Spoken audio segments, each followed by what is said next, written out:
I've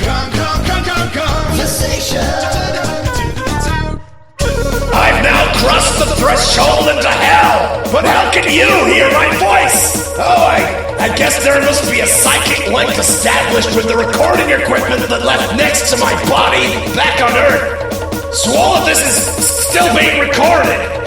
This is not nonsense at all! Hello and welcome to the Kongversation. I'm Hyle Russell. And I'm Jeff Onan. And Jeff, we lost two legends this past week, and I would like to dedicate this episode to both of them.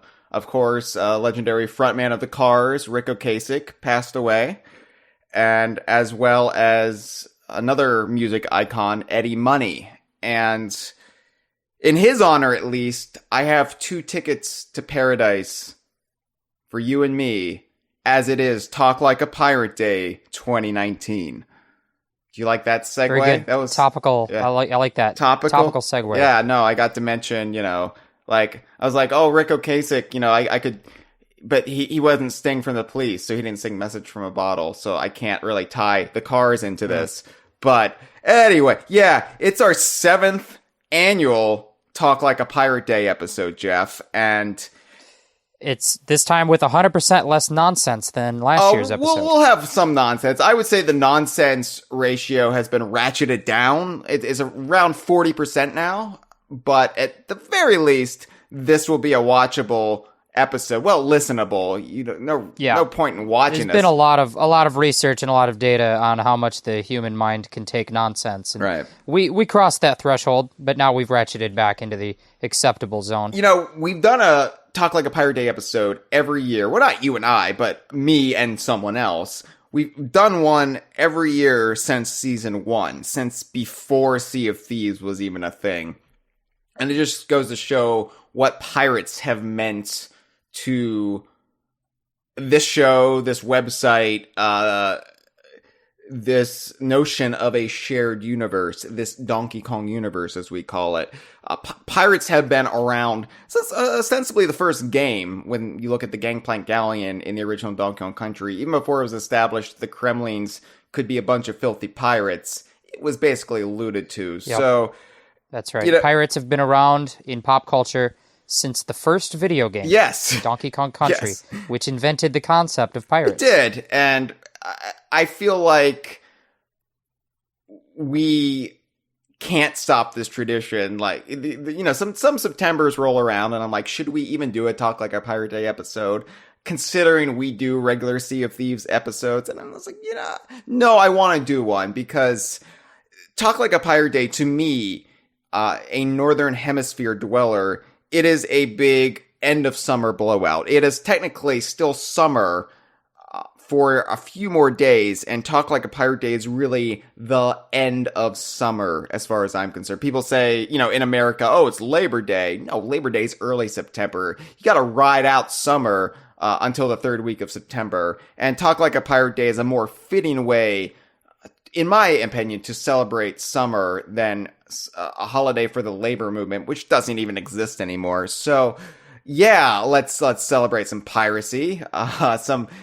Anyone in the audience, you might be confused by the fact that we're not actually talking like pirates, but I mean, that's what you get. You get what you pay for. By the 7th Talk Like a Pirate Day episode, you basically talk like a pirate, all you can talk. Like, you've run out of all of the little pirate speak, and it's cutesy, and it's fun. It's fucking old at this point, and considering we did nothing but talk like pirates, well, no, we didn't do it. It was our ancestors who did it, and it was somehow a podcast, but you know what I mean. I think we need to give a reprieve to our audience and not talk like pirates. Because it was cast through the streams of water, to the pods of whales that then carried it through echolocation or whatever. There's some joke there. It was something like that.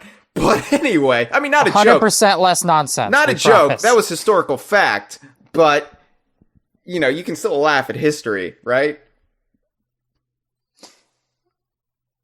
The nonsense factor is now at 44% and rising. We have to dial it back. No, but we love pirates. Greg Mayles introduced me to how amazing pirates can be as a pop culture concept. Maybe not so much the real thing, Because, they were a bunch of bloodthirsty criminals. But I don't know if they were that thirsty for blood, but that's the way we describe them.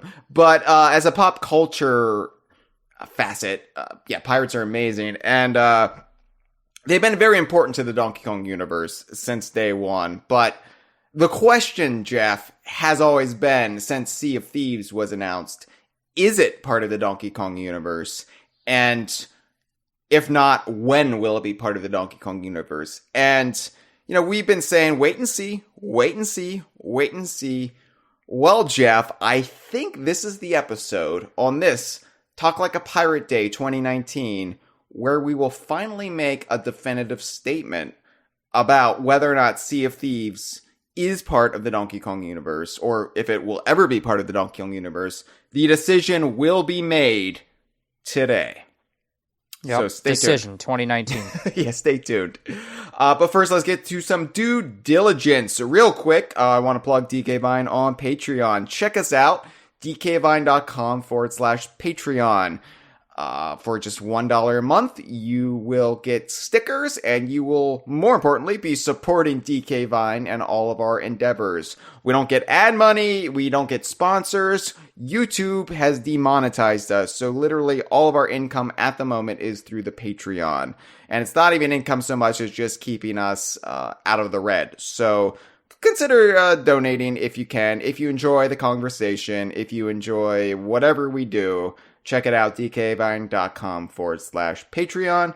And Jeff, since this is a pirate-themed episode, would you like to discuss your blog? Sure, I would. I'll do that. Okay. I'll do it right now. All right, do that. Golden Sands blog post is a blog, which I am the blogger of. And that is a entirely Sea of Thieves themed resource that basically covers, every new update, breaking down the campaigns and events and what you need to do to unlock all of the rewards that are in the game, but as well as just keying you into any developments with the game, with Easter eggs and where the story is going, or what they talk about on their weekly streams, any hints they give about the future of the game, news about upcoming trade show appearances and panels they might be doing. So really the goal with that is that if you don't follow anything else on social media, Reddit, or anything, if you just followed my blog, you'll be able to keep up with everything you need to know about Sea of Thieves. And so, check it out. Yeah. If you've lasted this long, you're probably a fan of Sea of Thieves, so check out my blog. Yeah. I also have a Patreon, but I don't give out stickers, so probably Jeff. Just don't support me. No. Now, we've already discussed, what you can do with the DK Vine stickers. So if you came up with stickers, I wouldn't recommend sticking them on celebrity corpses, because that's DK Vine. My stickers would be the kind that you scratch and eat, those kind of stickers. Oh yeah. I don't think those stickers actually exist. They shaped like a strawberry or a banana, and Jeff, you scratch them and you eat them. You've been doing it wrong. I know you have issues with aromas, not being able to smell them. Oh yeah, because I'm a nosmic, so I can't. So the whole scratch smell. and sniff concept, I think, it was lost on you. You've just been doing it wrong, and you've probably been poisoning but they're pretty yourself. flavorful. Are they? I mean, compared to a regular sticker, they taste a little bit more, chemically. Okay, I don't want to recommend to our audience that they immediately run out and start eating scratch and sniff stickers, because that I don't want to be scratch and eat. Yeah, I don't want to be the guy who poisons whole swaths of the rare and platonic centric gaming community. I don't want to do that, Jeff. So that's okay. It's a Sea of Thieves episode. A lot of those people aren't listening. Yeah. If you do go out and eat the stickers, let us know what you think on Twitter. So, Jeff, obviously, you and I are big fans of Sea of Thieves, as is most of the DK Vine staff, as is a lot of our inner circle and closest friends. It's funny, though, how there is a contingent of the audience out there that is so adverse to Sea of Thieves. And I think it's mostly they don't have an Xbox. They're Nintendo kids, and they don't want to get an Xbox. But I had to share this anecdote that just depressed me. All right, so, for the DK Vine 20th anniversary month, week, but it was back in August. For the week of our 20th anniversary, we gave out prizes on Twitter every day of the week. So it's basically like and retweet this, follow DK Vine and retweet this to be entered into this raffle to win this prize. And we gave out all sorts of stuff. We gave out Tropical Freeze for the Switch. We gave out Ukulele for the Switch. We gave out Rare Replay for the Xbox One. And we gave out a copy of Sea of Thieves for the Xbox One. All right, so every day, obviously, like, our audience grew because more and more people were following DK Vine in order to be eligible to win these prizes. Every single day out of the week, our audience grew by quite a bit, except one day, Jeff. And that was the day we gave out Sea of Thieves, or we offered a chance to win Sea of Thieves. That was the only day where our Twitter followers dropped by 8. We were -8 on that day. And I love that. Somebody hates Sea of Thieves so much that they'll just unfollow you for giving away a copy. They were afraid to win it. Like, oh no, if I'm following them, I will accidentally win this game, and I can't have that. It was the most bizarre thing. Like, this didn't happen with Rare Replay, which is also for the Xbox One, right? So yeah, but that has Banjo on it. All these people want is Banjo. It was depressing to watch, and I'm just like, you know, worst case scenario, if you don't want this game, you could resell it. It's a free piece of software. Like, what are you doing? All right. Well, anyway, I'm not. Well, in the fandom here, Sea of Thieves really is its own fandom, and it's a really big, healthy, growing fandom. It is. And there is a little sliver of Venn diagram where classic Rare fans and Sea of Thieves fans are in the middle, and you and I are there. But it's just a ton of people who don't overlap, who are just coming in for Sea of Thieves and don't even know about Rare's past kind of legacy. Yeah. So, that's just goes to show how successful the game has been. Oh yeah. I am happy for Rare, and I'm happy for the Sea of Thieves team that they were able to cultivate this audience. Like, I never want it to be a thing where I resent the Sea of Thieves crowd. Or like I'm like angry at the classic Rare crowd for not embracing Sea of Thieves. Like, I'm happily occupying this space in the middle of the Venn diagram with you, with a bunch of our friends, and that's fine. I would like, at the very least, I feel like the classic Rare fan base can at least allow Sea of Thieves to coexist. Like, it doesn't have to, it's not a competition. Sea of Thieves is not preventing anything from existing. Like, Sea of Thieves was going to happen. This is a game they wanted to make. Hyle, so, yeah. I want to see tweets about Banjo and Donkey Kong, and if 1 out of every 40 tweets is about Sea of Thieves, I will unfollow you. Well, here's the thing, Jeff. If you like Donkey Kong, there is now a canonical Kong in Sea of Thieves. We're going to get to that. But if you like Donkey Kong, you'll love the ancestor of his monkey friends.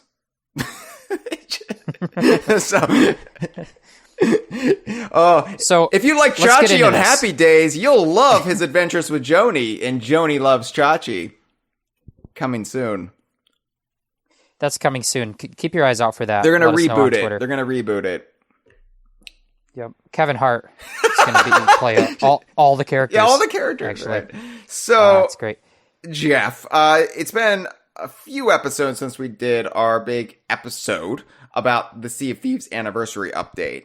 And this isn't a traditional Sea of Thieves episode like we've been doing, because we've been doing an episode for every big content update. All these big events like Hungering Deep and Cursed Sails, Forsaken Shores, and then we did Shrouded Spoils, and we did the anniversary update. This is not that.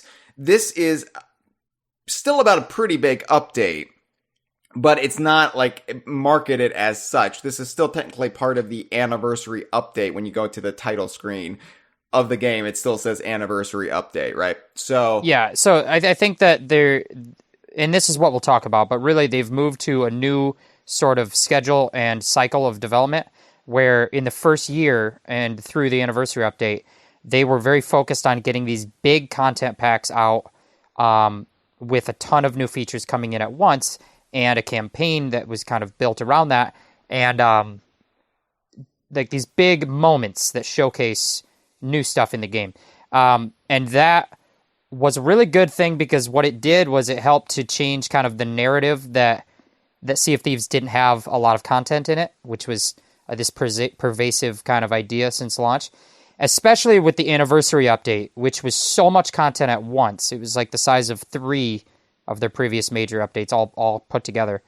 That really helped to change the narrative that Sea of Thieves doesn't have content.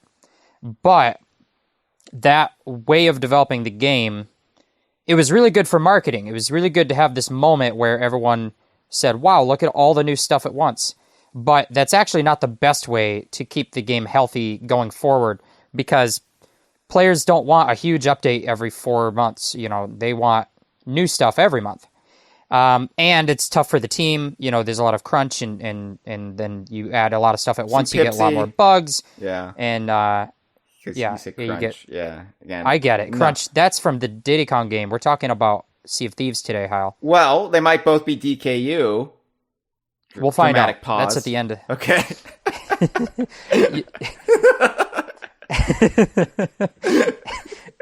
Stay tuned for that. You don't know the answer yet. I'm like a desperate man, like pleading with like his girlfriend not to leave him. Like, I know we're talking about Sea of Thieves, but if you fucking monkey fans just keep listening, it might improve. It might turn around. Like, baby, I can change.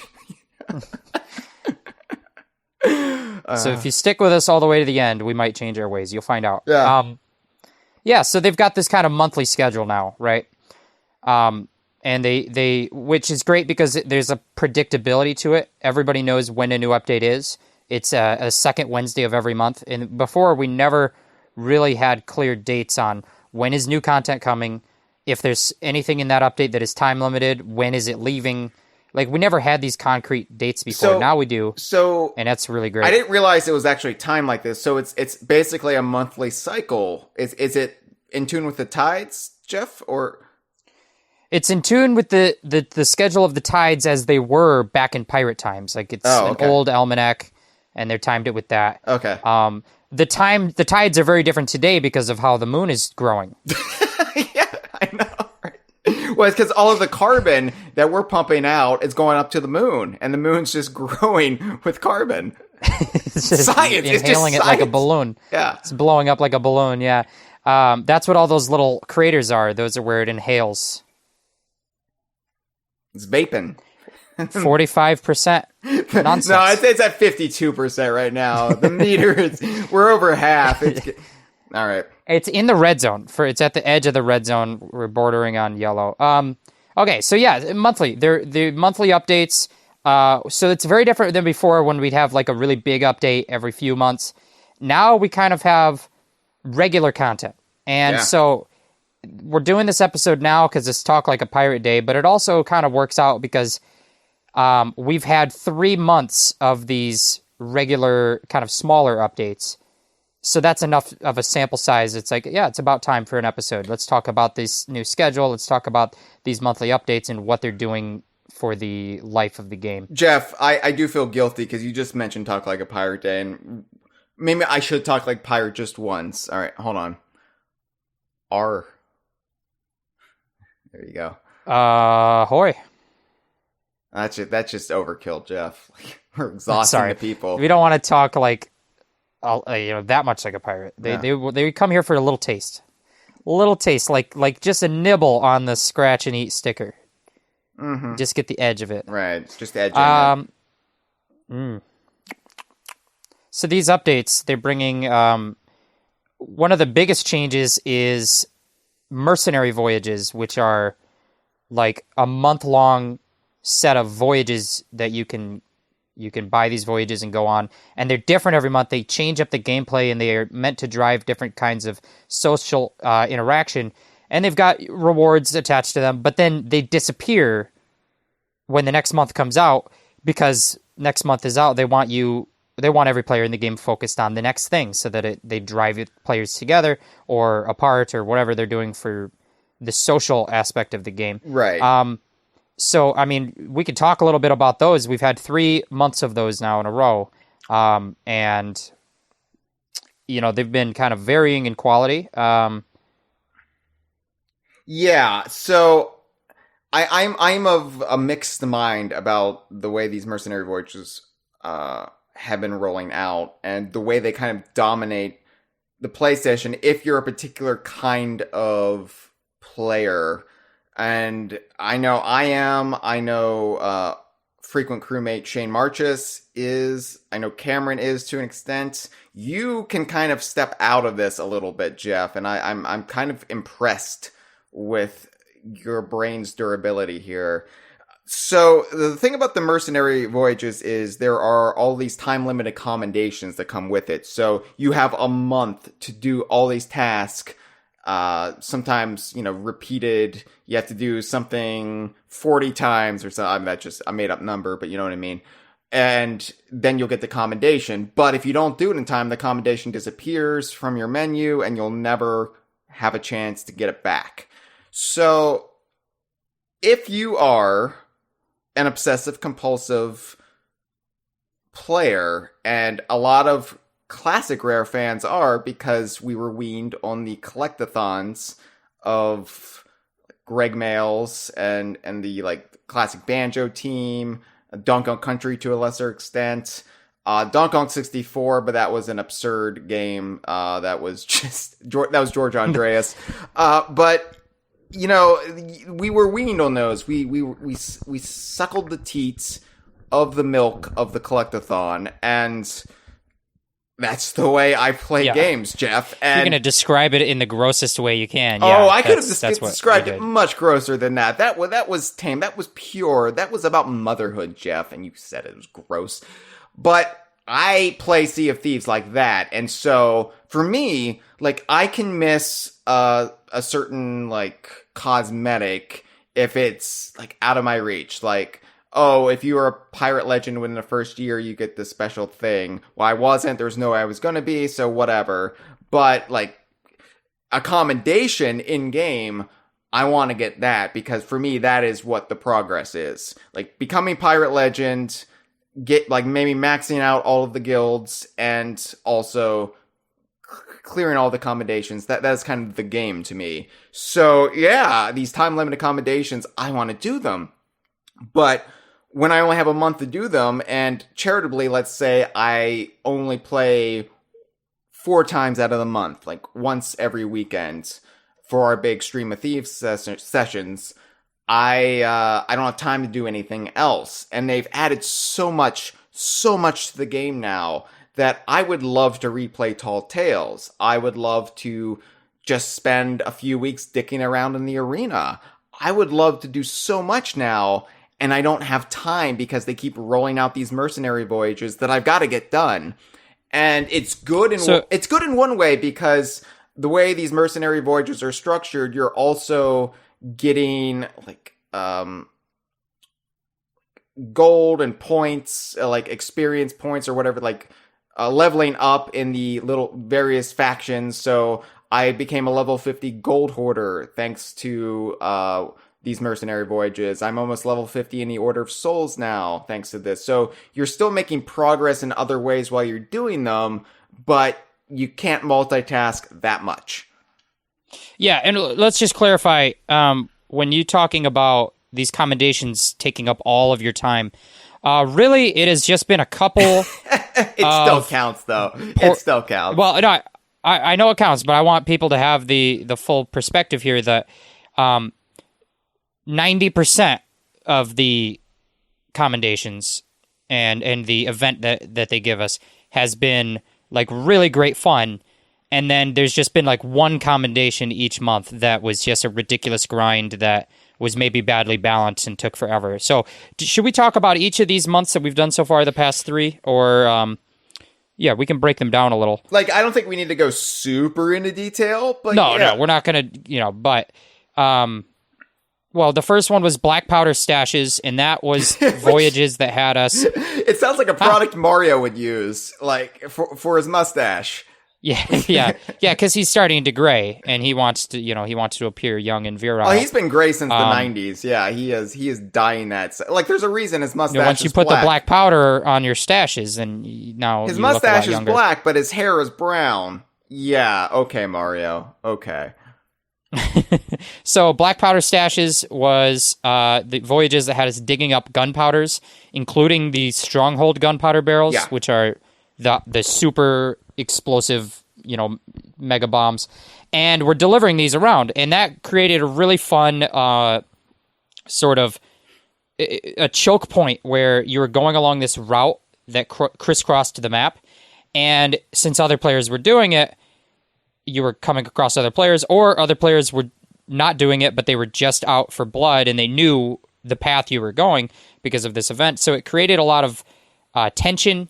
And then, the fact that you're, ferrying explosives around makes it a very dangerous task that, has a potential for a lot of really fun stories. I know a friend of mine and I were being chased. We were on a sloop being chased by a galleon, and we decided to try and blow them up with their Stronghold gunpowder barrel.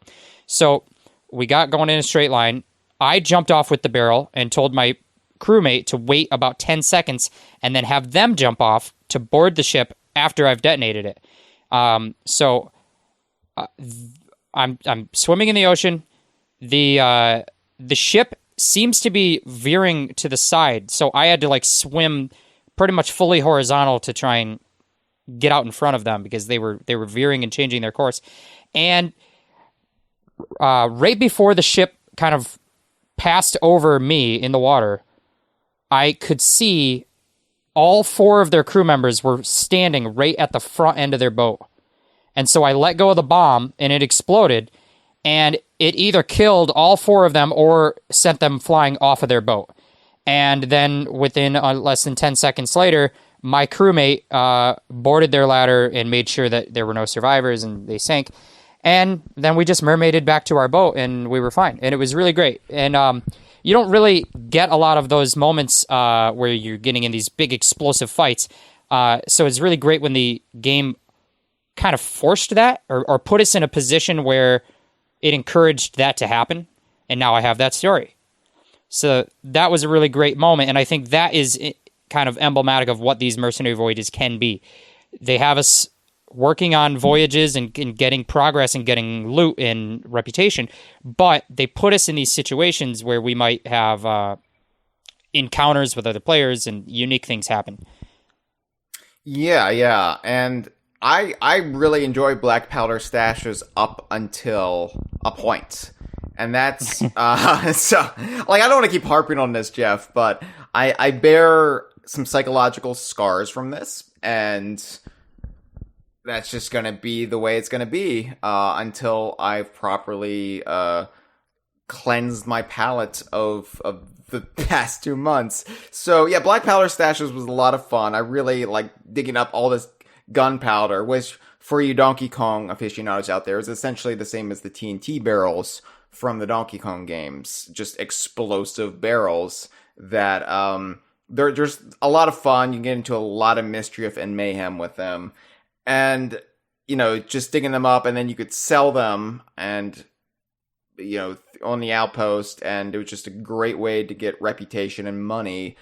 But the thing is, for the commendations, they asked for relatively so few gunpowder barrels to be turned in when the event was centered on the gunpowder. But mermaid gems, which was just an ancillary addition to that month's update, they added more mermaid gems throughout the game world. And mermaid gems are these little, gems. They come in sapphire, emeralds, and rubies. And they're worth more in that order. Sapphire is the least amount, rubies are the most. Oddly, it's in reverse order from the traditional rare coloring, where red was worth the least, green was the middle, and blue was worth the most, which was for the life balloons in Donkey Kong Country, targets in the Banjo-Kazooie series. I believe that tradition continued in Cameo, but they reversed it just based on, I guess, the real world worth of these. No, I think it's because they come from the mermaid statues that you destroy. The statues are technically an enemy because they damage you, and you have to kill them to get this gem. And so you would think the most dangerous enemy, if there's 3 colors, would be the red one. Red is the color of danger, blue is the color of calm, and neutral. So that's kind of why. But anyway, yeah, they had us collecting these mermaid gems because they started putting them in more places around the world and making them really plentiful. And the but mermaid then they made gems, this commendation. Well, the mermaid gems can be cashed into any guild, to any faction. So basically, you can take them to the gold hoarders and get gold and reputation for the gold hoarders. You can take them to the Merchant Alliance, which I like to do because that is the hardest faction to level up in out of the original 3. You can take them to the Order of Souls, or you can even take them to the Hunter's Call, which is the new one in the game, which is at the Sea Post, which is where you turn in your fish and your meat. But a lot of people who've been playing the game for a long time have been turning them into the Hunter's Call to boost their reputation there. So it's a very versatile and valuable item to have in the game. The problem, though, was that the commendations for that month, because mermaid gems were boosted, they added a new commendation for mermaid gems, and they've been around since, I believe, Shrouded Spoils. The gems have, yeah. The mermaid statues were around since... they used to not drop gems. Yeah, they've been around they since came in July Drowned of 2018. Curse, Sunken. Curse. Sunken Curse. Okay, whatever it was. They were around since July of last year. And then they went away for a while, and then they came back and they dropped the gems, which everybody liked. But the commendations for this were so high.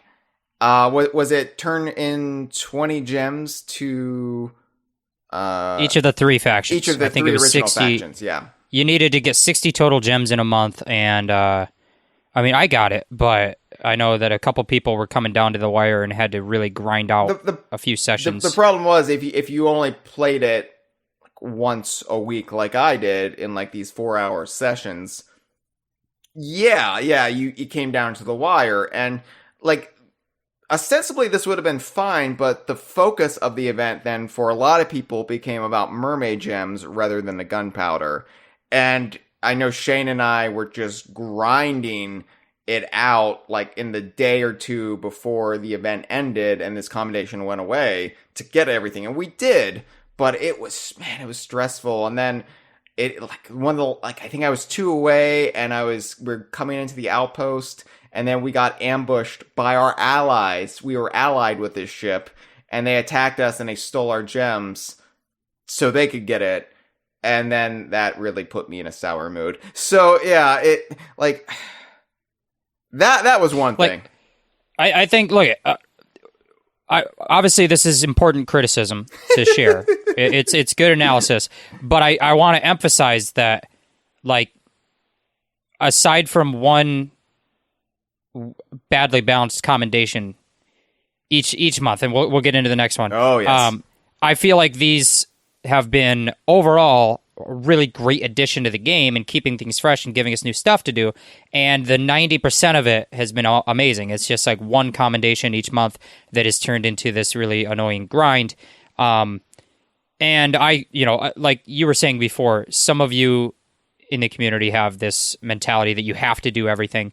And I was able to shut that off and just be like, you know what? I don't need ritual skulls. I'm just not going to do them. That brings us to the second month of these monthly updates, which was the Dark Relics event. Yeah, this is really cool too. The way they're weaving in more story, and it's a progressive story too. So before these Build Rat adventures, which was, this is basically what these still are, but the mercenary voyages have been going on for a while now under the Build Rat menu.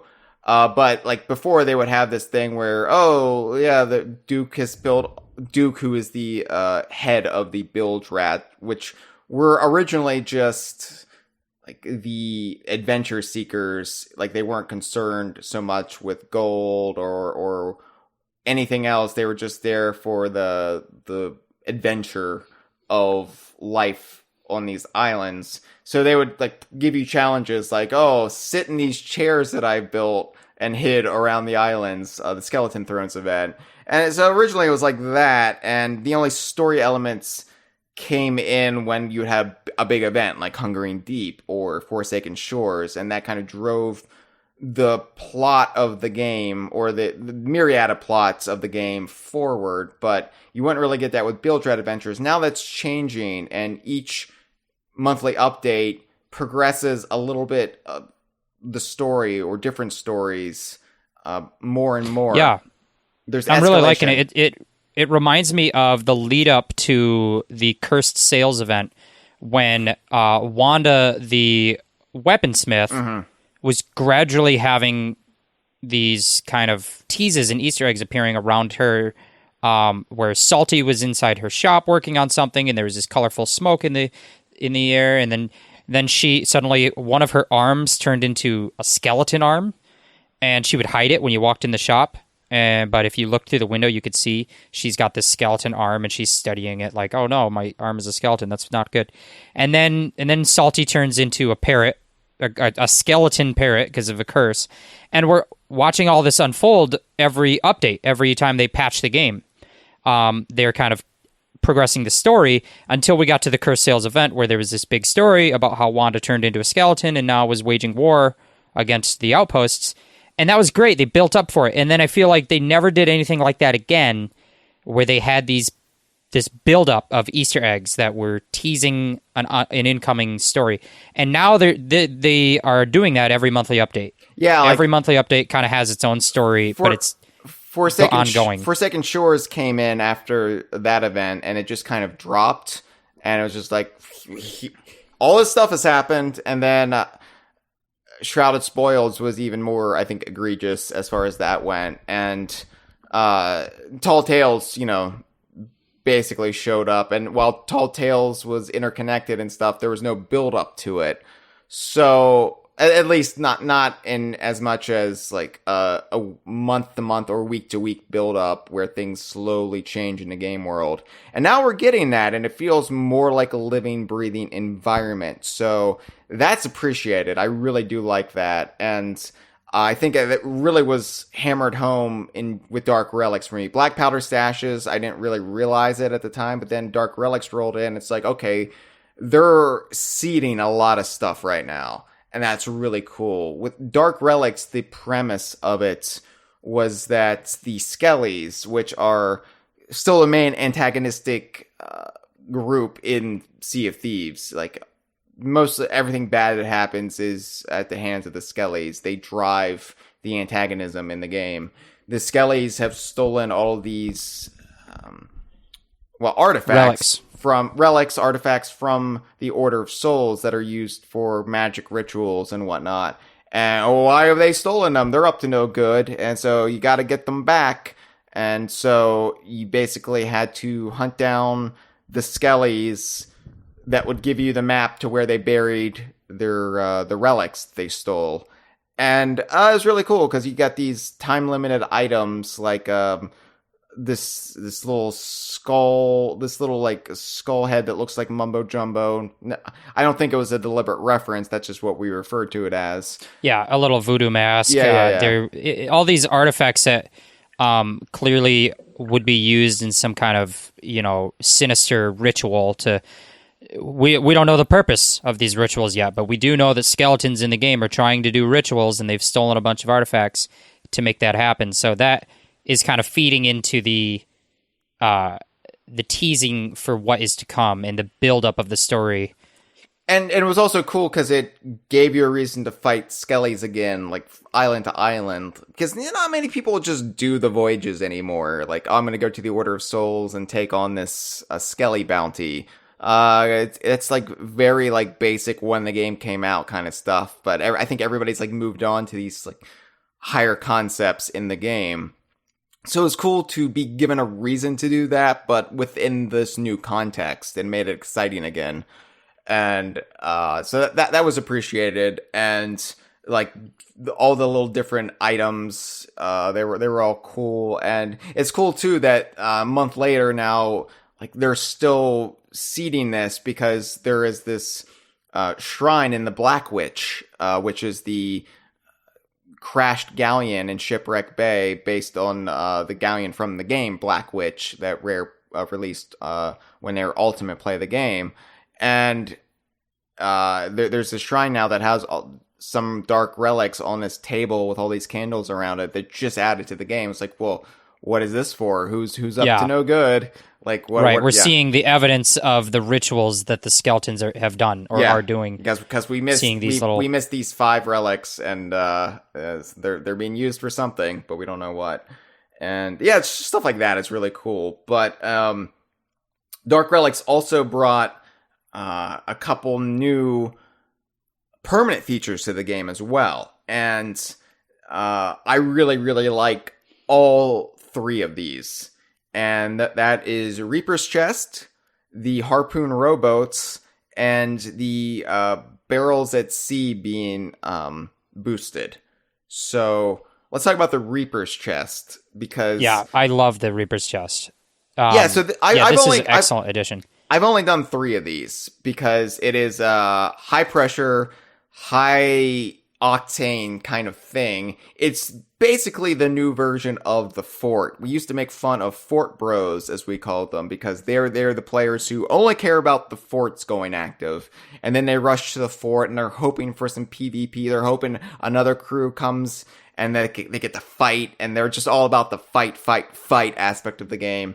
Well, the Reaper's Chest gives an even more like pressurized version of that, because the Reaper's Chest combines a treasure chest with the Reaper's Mark flag, which the Reaper's Mark flag is the flag you hoist up on your ship when you want to be visible on the map. It basically marks you on the map and lets everyone in the game world or on the server know, hey, I'm right here, you fuckers, come get me. Like, it's... Right.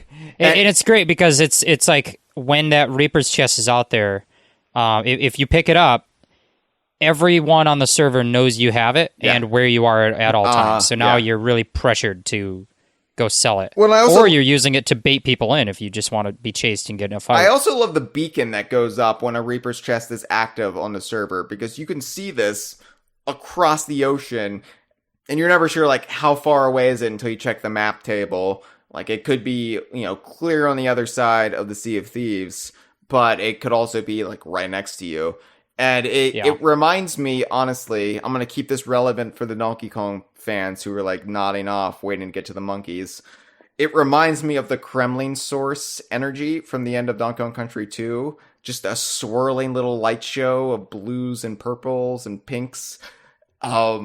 It's really cool. You would think it would be a distracting, gaudy aesthetic for Sea of Thieves, but it's not. No, it really adds this kind of mysticism, like this powerful magic object, and everybody can see this beam of light, and it draws you in because everyone wants that treasure, so everyone's going to come to that spot. But then you might get chased, or you might get in a fight, or someone else might beat you there as when you're on your way there, and then you're going to chase them because you're like, well, I already sailed halfway here. I'm going to chase you now. Yeah, and luckily the Reaper's Chest, there were commendations, but they weren't time limited. So I have not, I've gotten 3. I need to get 5 to clear those commendations. I think I've sold like 15 of these. Like, yeah, they're great. Yeah, I really want to, like, the next time we stream, which might be this weekend, I really want to just like go for Reaper's Chest for the hell of it, because it is a lot of fun. It is, especially when you're with your crew, when you're with your boys and your girls, and you want to just like you're feeling cocky, and like I am much more of a confident player in Sea of Thieves than I used to be, because I used to like, no, I don't want to do a fort. No, oh no, that will lead to fisticuffs. It's since the arena at E3, Jeff, I realized, I'm not that bad at this game. I'm bad at things like the pew-pewing with the guns in front of people, but I'm good at sneaking. I'm good at sneaking, and I'm good at sabotage. So yeah, I had a great Reaper's Chest story where we saw there was 2 Reaper's Chests in one shipwreck. They spawn inside a shipwreck, and Yeah. that's when the That's beam of light. And it gives new vitality to the shipwrecks too, which I feel like nobody was utilizing the vast amount of shipwrecks in the game because what's the point? Right. But they added mermaid gems to the shipwrecks, and now they've added the concept of Reaper's chest. So all of a sudden, shipwrecks are like hot again. Like it's like what's hot for 2019? Sunken galleons. So there's 2 Reaper's chests in one shipwreck, which can happen, but it's very uncommon. And we see this on the map. We see the 2 beams of light that are almost on top of each other. And then we look at the map, and sure enough, 2 chests right in one location, like right next to each other. So we're sailing there, and we see that another sloop has beat us there, and the beams of light have disappeared from the sky. That means they've picked them up, and they've got the chests on their ship. So we just sailed straight to the outpost, and I had my one crewmate shoot out of a cannon and go to the outpost and wait in the tavern where they are going to bring the chest to sell it.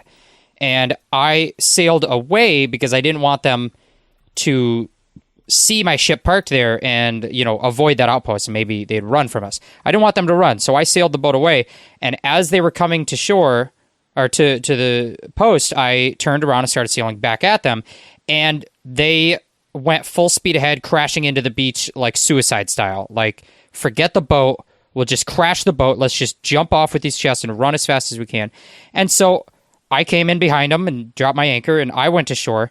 And sure enough, both of their guys are carrying Reaper's chests straight into the tavern where my crewmate is hiding. And he killed one of them, and the other one dropped the chest and ran away. And that's right about the time I got up to the door. I see a chest just sitting on the ground, so I picked it up, walked over, and sold it. And so they delivered them for us, and we just stole both of the chests, and they probably uninstalled the game and are maybe selling their Xbox now, but it was great. DK Vine, yeah. Yeah, yeah, that's it. All these people who unfollow just have had a really bad experience where me or my crew has killed them and stolen from them. And meanwhile, a lot of crews that have killed me in the game have ended up following DK Vine. So I think the more passive I am, the more popular I get. So I just need to stop playing the game well.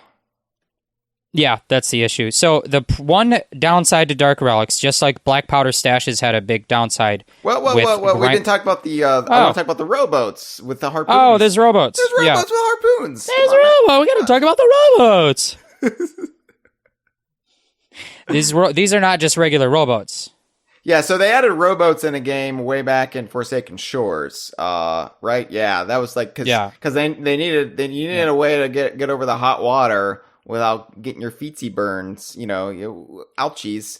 But now they've added, since they added harpoons with the anniversary update on the ships, they decided every so often you'll encounter a rowboat in the game, which rowboats don't spawn on your ship. Like, you have to find rowboats on islands and then paddle them over to your ship and then dock them to get a rowboat. But rowboats are vital, especially you don't paddle a rowboat, you row it. Shut up, Mr. Seaman. I don't know these things, man. I don't know. I've never even been in water. I don't bathe. I just wipe myself off with moist nappies. Okay. Okay. All right. So anyway, these ones have harpoons. Yeah. So rowboats are vitally important, especially when you get sunk by the Kraken, and that's how you can recover all your treasure really fast while somebody in your crew like mermaids over to your new ship and tries to sail it back to you. But now you got rowboats with harpoons, and that makes the process a little bit easier because you can just harpoon the rowboat to, say, the ship or to treasure or whatever, and just pull it in, reel it in. It's fun. I've seen this used. There's a lot of videos on Reddit or Twitter of people doing really fun stuff with the rowboats, with the harpoon rowboats. Like, people load it up with treasure and then use the strength of the harpoon to literally pull the rowboat out of water onto the beach and pull all the treasure all the way up to the little outpost guy that they're going to sell it to, and just like traveling across land on a rowboat. I've seen another guy harpoon onto the back of a megalodon while he's on his rowboat. Oh, well, that sounds and like then the fun. megalodon keeps swimming in circles and diving and stuff, and it literally, like, he's like on some kind of water sport, like jet ski thing, being pulled by this megalodon, and it looked like it's really cool. He's just like flying through the waves, and then like the megalodon dove underwater, so then he got pulled underwater and then launched back up, and it's really cool stuff. And yeah, it adds a little function to the game, adds another little source of fun.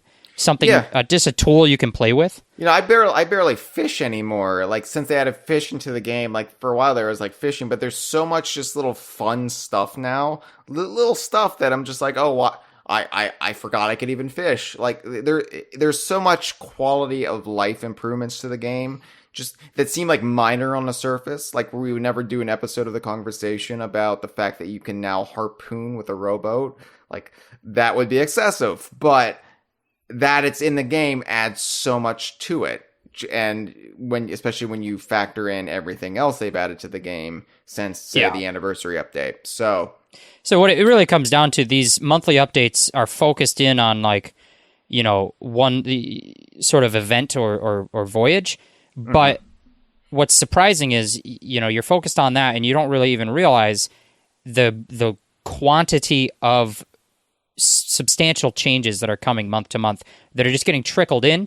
And what's great about that is, instead of these big content updates they used to do, where everything had a deadline and they have to get all these features in for this big drop, now they kind of they test new features and they put them in when they want. Like the harpoon rowboat, if it was not ready to come out in the Dark Relics, they could have pushed it off another month and it wouldn't have changed anything. Like, Dark Relics wouldn't have been lesser for it. Nobody comes to Dark Relics event thinking, man, if there aren't harpoon rowboats, then this whole month is a wash. Like, it's just this bonus feature that they can put in the game anytime it's ready. And then they don't have to crunch. They don't have to, like, loose. They don't have to bumper. They don't have to drumstick. Enough with the Diddy Kong stuff. This is very serious business. Yeah. But yeah, so they're adding in these cool features. As lots another of audience member tunes us out. Oh, they're not talking about Diddy Kong Racing this week? Fuck it. I'm out. There's an island called Crescent Isle. That's kind of like Diddy Kong Racing. We're going to talk about TT in a bit, I promise. So that was Dark Relics. Yeah. There's a lot of good stuff. And Dark Relics also had this annoying grind that Hyle hated called the Ritual Skulls. Let me complain about this. So... Ritual Skulls, that's what they're called. Ritual Skulls. So Ritual Skulls were even worse than the Mermaid Gems, Jeff. So the problem with the Ritual Skulls is they were like a bonus relic that didn't count towards the main relics, but they were also, the Order of Souls was like, oh yeah, and we also use these skulls for special rituals. They're like skulls with a stripe of blood painted across them. And according to the pirates, they feel warm. So I think there might be a little bit of pee inside of them. I don't know. But pee is stored in the skull. It is. Yeah. So, well, there's no bathrooms established in Sea of Thieves, so they've got to pee somewhere. And I'm thinking it's inside skulls, because there's plenty of skulls to go around. So anyway, the Ritual Skulls, you could dig these up as you're looking for the Dark Relics. And... as well as you could also dig up these little tokens from the Gold Hoarder trinkets from the Devil's Roar. Yeah. So Ashen Devil's Roar variety. The Devil's Roar variety. So they're like Gold Hoarder trinkets, but they have like little lava bits on them. So there's like the casket, and then the what was it? The other thing, the one that's shaped like a Fabergé egg. There's like a goblet type thing. Yeah. It's just, those are just kind of little bonus things you get. The thing is, there were no commendations to the little Gold Hoarder trinkets. There were commendations attached to the Ritual Skulls. And the Ritual Skulls were only in the game for this 1 month. So it was another special little item. And this would be fine. But the problem was the odds of getting a Ritual Skull were so small. I don't even know what statistically it was, if anybody actually for me, crunched the numbers. It really came out, through my experience, to be about 1 per full Dark Relic voyage, which meant you had to go kill some skeletons, then dig up 3 X's on a map, and then go kill more skeletons, and then dig up 3 more X's on the last map. And after you've done all of that, you probably got one. Right, and there's sailing. After you did all of that, you probably only got 1 ritual skull. Right, in that amount of time. So that usually would average out to about an hour of gameplay. So, okay, so 1 ritual skull, that would be fine if the commendations ask for like 5 ritual skulls. Turn it in and you've cleared the commendations for that. They asked a grand total, if you wanted to get all the commendations attached to the ritual skulls, you'd have to get 15. And this includes digging them up and turning them in. Just digging them up won't give you anything. You have to sell them either to the Order of Souls or to the Mysterious Stranger, who is this mysterious pirate legend, actually named George. We learned his name was George when a game came out, but they've dropped the George aspect of him. It could be worse. He could be Gloria. She got the worst end of the stick. Yeah, Gloria's just not in the game anymore. Gloria went away. Anyway, so Gloria was also the worst All in the Family spinoff. Look it up. So you have to turn in like 5 to George, 10 to the Order of Souls if you want to get all the commendations. So that averages out to 15, which would be about 15 hours of gameplay if Jeff's statistics held up, but there would be several times where you would not get a single ritual skull during a voyage, meaning if that's all you need to do at this point, you've essentially negated the entire hour. So that was a fun final weekend of this event. Or you could lose them to a Kraken attack, which happened to Jeff and me. Yes, one night. The problem was we were on a galleon and Xbox Live went down that night. We somehow made it through, but our intended crew didn't make it through. So we were stuck on a galleon, and we were afraid that if we'd left the galleon and moved to a sloop, we would leave the server. We were afraid we would not be able to get back on due to the worldwide Xbox Live outage. So we just stuck with it. We played a 2-player galleon, which meant when the do. Kraken attacks, it is fine-tuned for a galleon, and we were only 2 people on a galleon, so we sunk. And we sunk twice, yeah. So yeah, we lost a ritual skull, which irritated me to no end, especially later in the weekend, especially when Monday rolled around. And Tuesday rolled around, and oh no, I only have 12 hours, and I still have 1 more ritual skull. Luckily, Jeff, I owe a lot of people thanks for playing with me during this weekend, this 4-day grind. And I Am Gibbon played with me the night before. That was Monday night, and we were able to get 1. And then I hopped on, and Jeff hopped on with me out of the kindness of his heart, because he didn't care about ritual skulls at this point. And on our first voyage, first island where we dug up, second island we visited in total, there was a ritual skull. And I was like, get to the outpost, cash it in. And luckily, by the end, I noticed, at least in my experiences playing the game, and I'm sure everybody had different experiences, but by near the end of the month, near the end of the event, before that second Wednesday rolled in, before the tides washed it asunder, I noticed that people were getting kinder out on sea. Everybody was feeling it, and we were just there was a code of honor among those trying to get the ritual skulls. And I had some nice experiences with some strangers out at sea where we were just helping each other out. And that was nice. That's what Sea of Thieves is to me, but meeting strangers and making friends rather than just causing mayhem. Unless they're dicks to you, and then, yeah, by all means, F them up. But, yeah, I was tremendously relieved when I got that last ritual skull, but man, oh man, between that and the mermaid gems, I was getting a little angry. Not like I hate this game, because obviously Sea of Thieves I love. It's in my top 4 favorite games of all times, and yes, that includes Donkey Kong Country 2, Banjo-Kazooie, and Grab by the Ghoulies. Come fight me. But, yeah. See, those are my top 4. Those are my Beatles, my Fab 4 of video games, Jeff. I know I'm a weirdo. I don't care. I love who I am.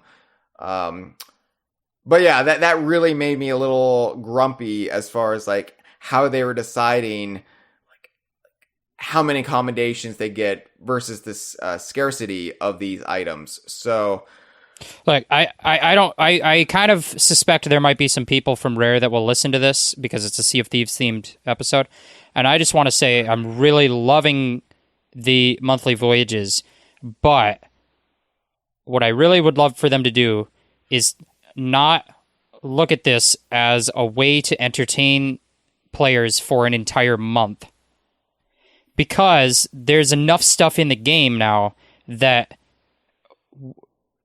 we can entertain ourselves for a chunk of that month. You know, if you give me enough challenge that it will take me 2 or 3 sessions to complete it, that's great. And then let me play with some Tall Tales again, or do the arena, or just grind Hunter's Call, or whatever I want to do. Give me some time in the month to do stuff that's not time limited and not this new monthly stuff. Even because if, like, there's a lot of stuff to do. Even if we looked at it like if you play 4 times out of a month, if you play once per week, then let's ignore like those like where those months where there's like 5 Saturdays in a month, assuming you always play on a Saturday. You know, let's ignore that. But, well, the month their event only lasts 4 weeks, regardless of because it's the second Wednesday of every month. Okay. Eventually, there probably will be one that is 5 weeks long, but yeah, I don't know calendars. Yeah, no, because sometimes because there are 5 Wednesdays in some months, so you know, right. But yeah, like even if it took like let's say 3 weeks, and then you could have a bonus week where you got to do something like Tall Tales again or play the arena, that would be great. I feel like some of this stuff is tailored for the people who play day in and day out or 3 times a week, and that's like I'm not saying like they should be punished, and it's like make the game suitable for my playing preferences or my time schedule. I'm not saying that, but I do feel like there's so much content in the game now that I can't enjoy beyond just speaking as I probably play the game more than anybody in the DK Vine community. Yeah, you do.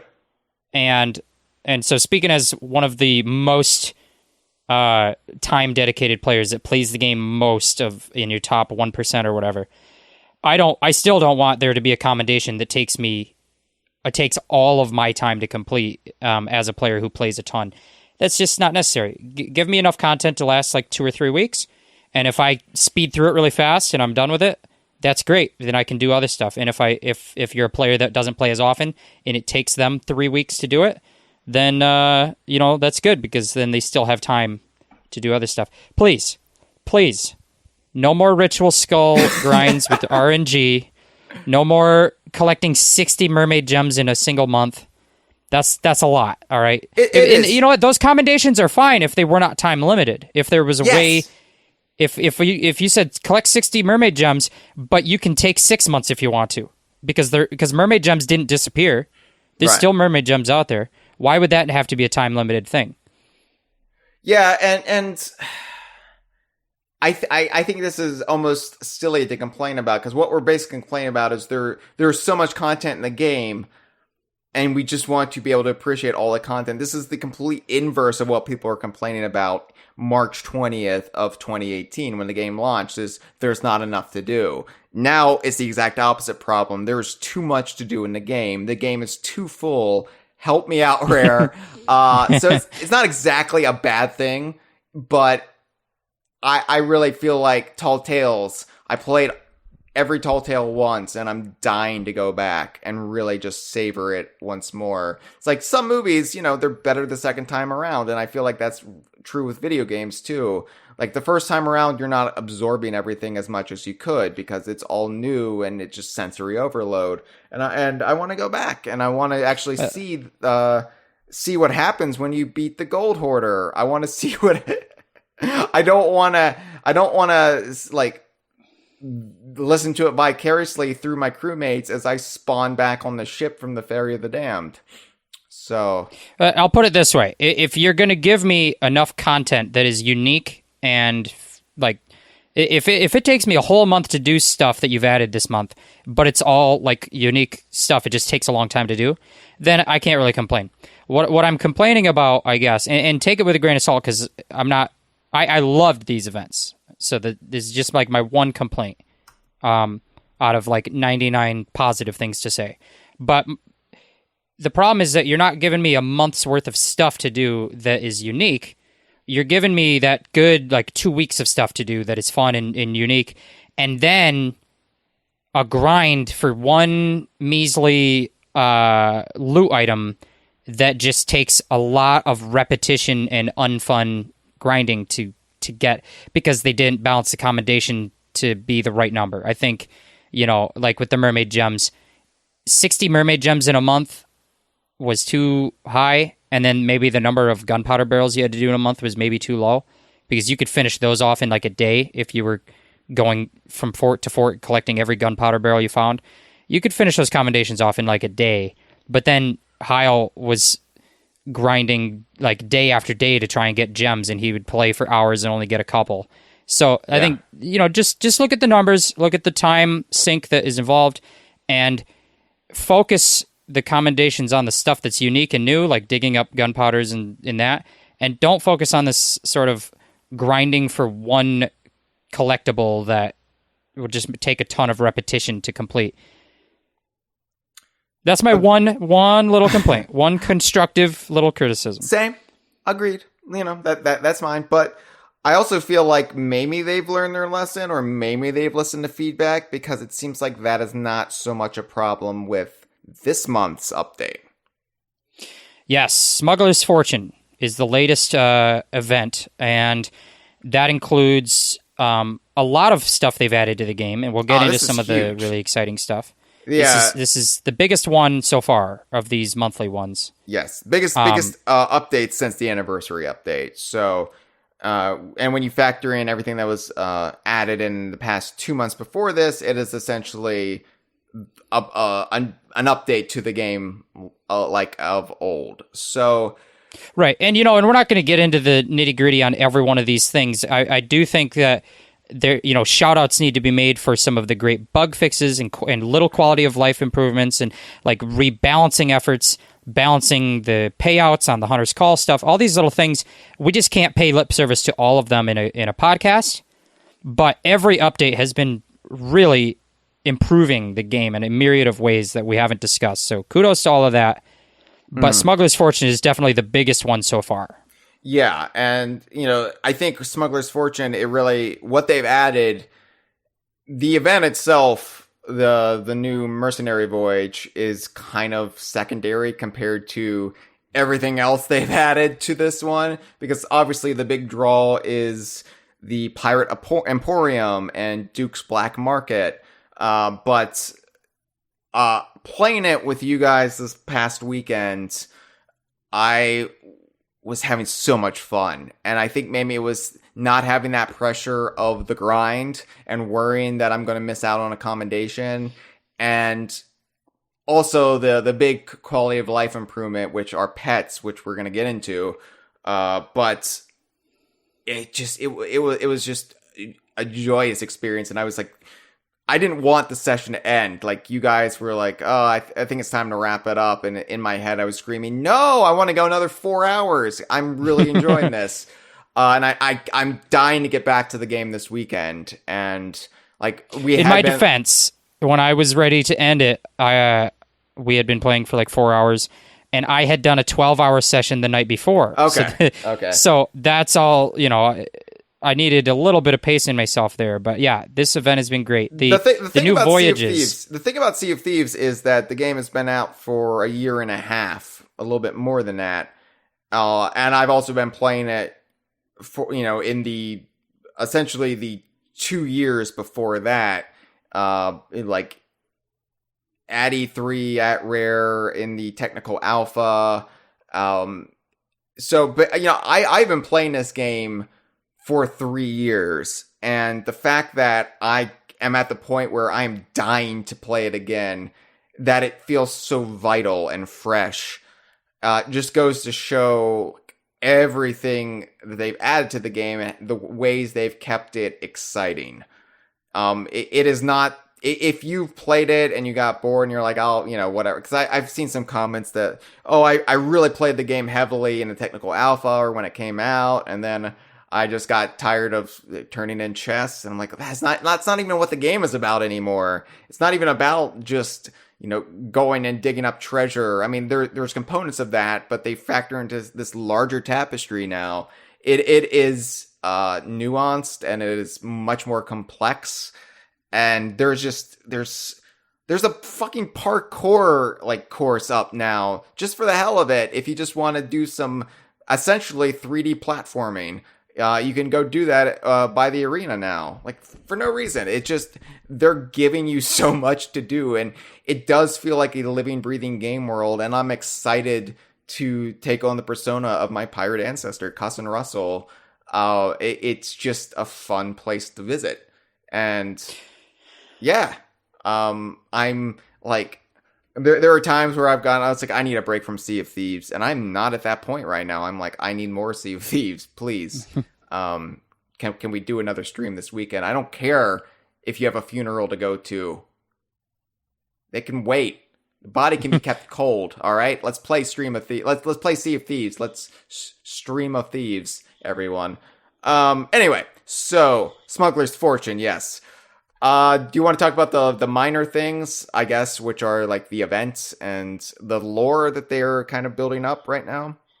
Well, so you want to talk the voyages? Is that what you mean? I mean, there's really not much to talk about the voyage. It's more so the lore that I'm kind of interested in, like the purpose behind the voyages. They had last month those Reaper's chests that we talked about, the kind of PvP chests. It advertises your location so people chase you.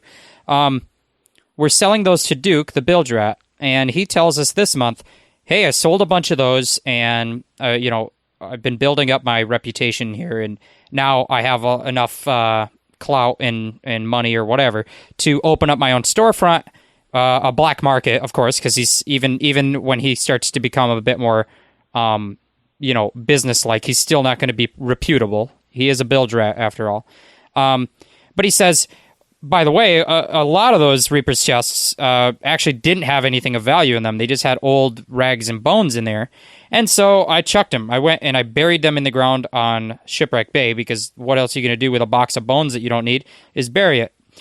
And that could have been the end of it. There's just a lot of bones buried at Shipwreck Bay. However, a certain rogue sort of nefarious or infamous character from the Sea of Thieves lore has returned to the game. And I'm talking about Stitcher Jim, who has not been seen since the Forsaken Shores update, when he, at that time, was a servant of the Gold Hoarder, the evil skeleton lord, and he betrayed his alliance in pursuit of the Box of Wondrous Secrets. Deep lore, very deep lore, everybody. Go read the book or whatever. So... so Stitcher Jim is back, except he says now that he regrets all of his, mistakes and bad behavior, and he's trying to redeem himself. So he's kind of working for Duke, but he's not, welcome on the outposts yet. He hasn't really proven himself trustworthy. So he says that he was able to negotiate some deals with the Seaposts in order for them to actually buy the rag and bone crates, these old useless crates of bones. And he says, whatever they want to use them for, old, just junk and knickknacks and whatever, doesn't matter. He's a good salesman, so he convinced them to want to buy these things. So Duke is going to give us some maps to Shipwreck Bay of where he buried the crates, and then we deliver them to the Seaposts to get money. But for what purpose? What is really going on with Stitcher Jim? This is where the kind of ongoing story becomes interesting and people speculate, because alongside Stitcher Jim he has a kind of partner now called the Masked Stranger, and we call her that because she is covered head to toe in some kind of outfit that you can't see what she looks like underneath, and she's wearing a mask, and she doesn't speak. But Stitcher Jim seems very infatuated with her, almost to the point where it's like he's under a spell. But that's kind of speculation, I guess. And we don't know what she's up to other than she sketches pictures, and her pictures seem to kind of point to some nefarious things going on.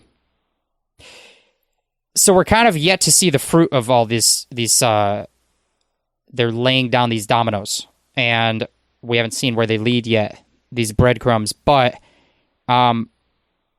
it's very exciting because it seems to possibly tie into maybe Wanda the Warsmith, who became an evil skeleton back in Crusales. It ties into the Forsaken Shores stuff because Stitcher Jim is back, and we see what his life is like now that we've defeated the Gold Hoarder and Stitcher Jim is no longer working for him. And there's other things going on. Yeah, she might have some connection to this figure in the arena who wants to overthrow DeMarco and Lassetti, just because there is this.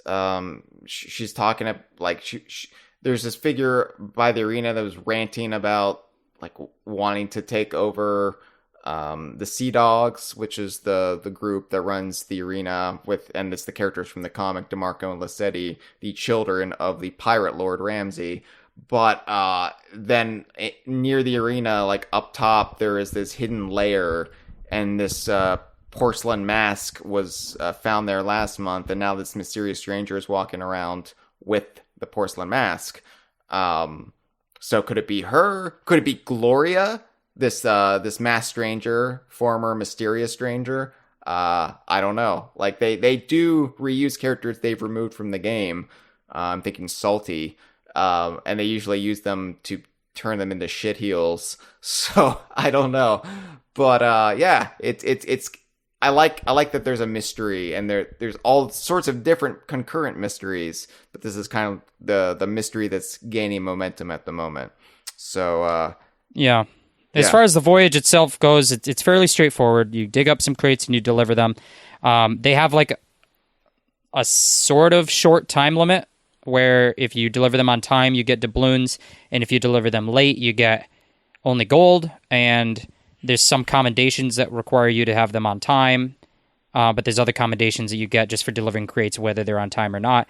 And it's pretty straightforward. There's not a lot of challenge. I think that there was potential for it to be a little more exciting. One, if the time limit was a little shorter, and then I don't know. I think the fact that everybody is all the voyages point to Shipwreck Bay, one island, where most of the time voyages in the game are meant to spread players out so you don't go to the same island as someone else. This says everybody go to this one island, and that had the potential to create a lot of conflict where players would fight over the chests or they'd fight over this island for PvP. Or, maybe that has the potential to bring alliances together where you meet someone else doing the voyages, you make an alliance, and then maybe you can trade crates. So like, hey, I've got crates that are going this way and I got crates that are going that way, and I can't get them both on time. Do you want to trade so you can have some of mine and I can get some of yours, and we'll get more on time that way, or whatever. A lot of potential here. So far in the play sessions I've had, it hasn't really shaken out to have a lot of a social impact because I haven't seen other players doing it. Yeah, it's weird because I remember when Hungering Deep launched, they did the same thing. Everybody has to go to Shark Bay Cove. And so we got grief there because people just camp out Shark Bay Cove and prevent people from even getting things started because they were just like, I'm going to ruin this for people. Ha ha ha. Aren't I the worst? But that's not really happening here. It's just we've had a couple encounters and people have either run from us or formed alliances with us. So I don't know. It's interesting why social dynamics sometimes shake out the way that they do, and sometimes contrary to what Rare is trying to egg on.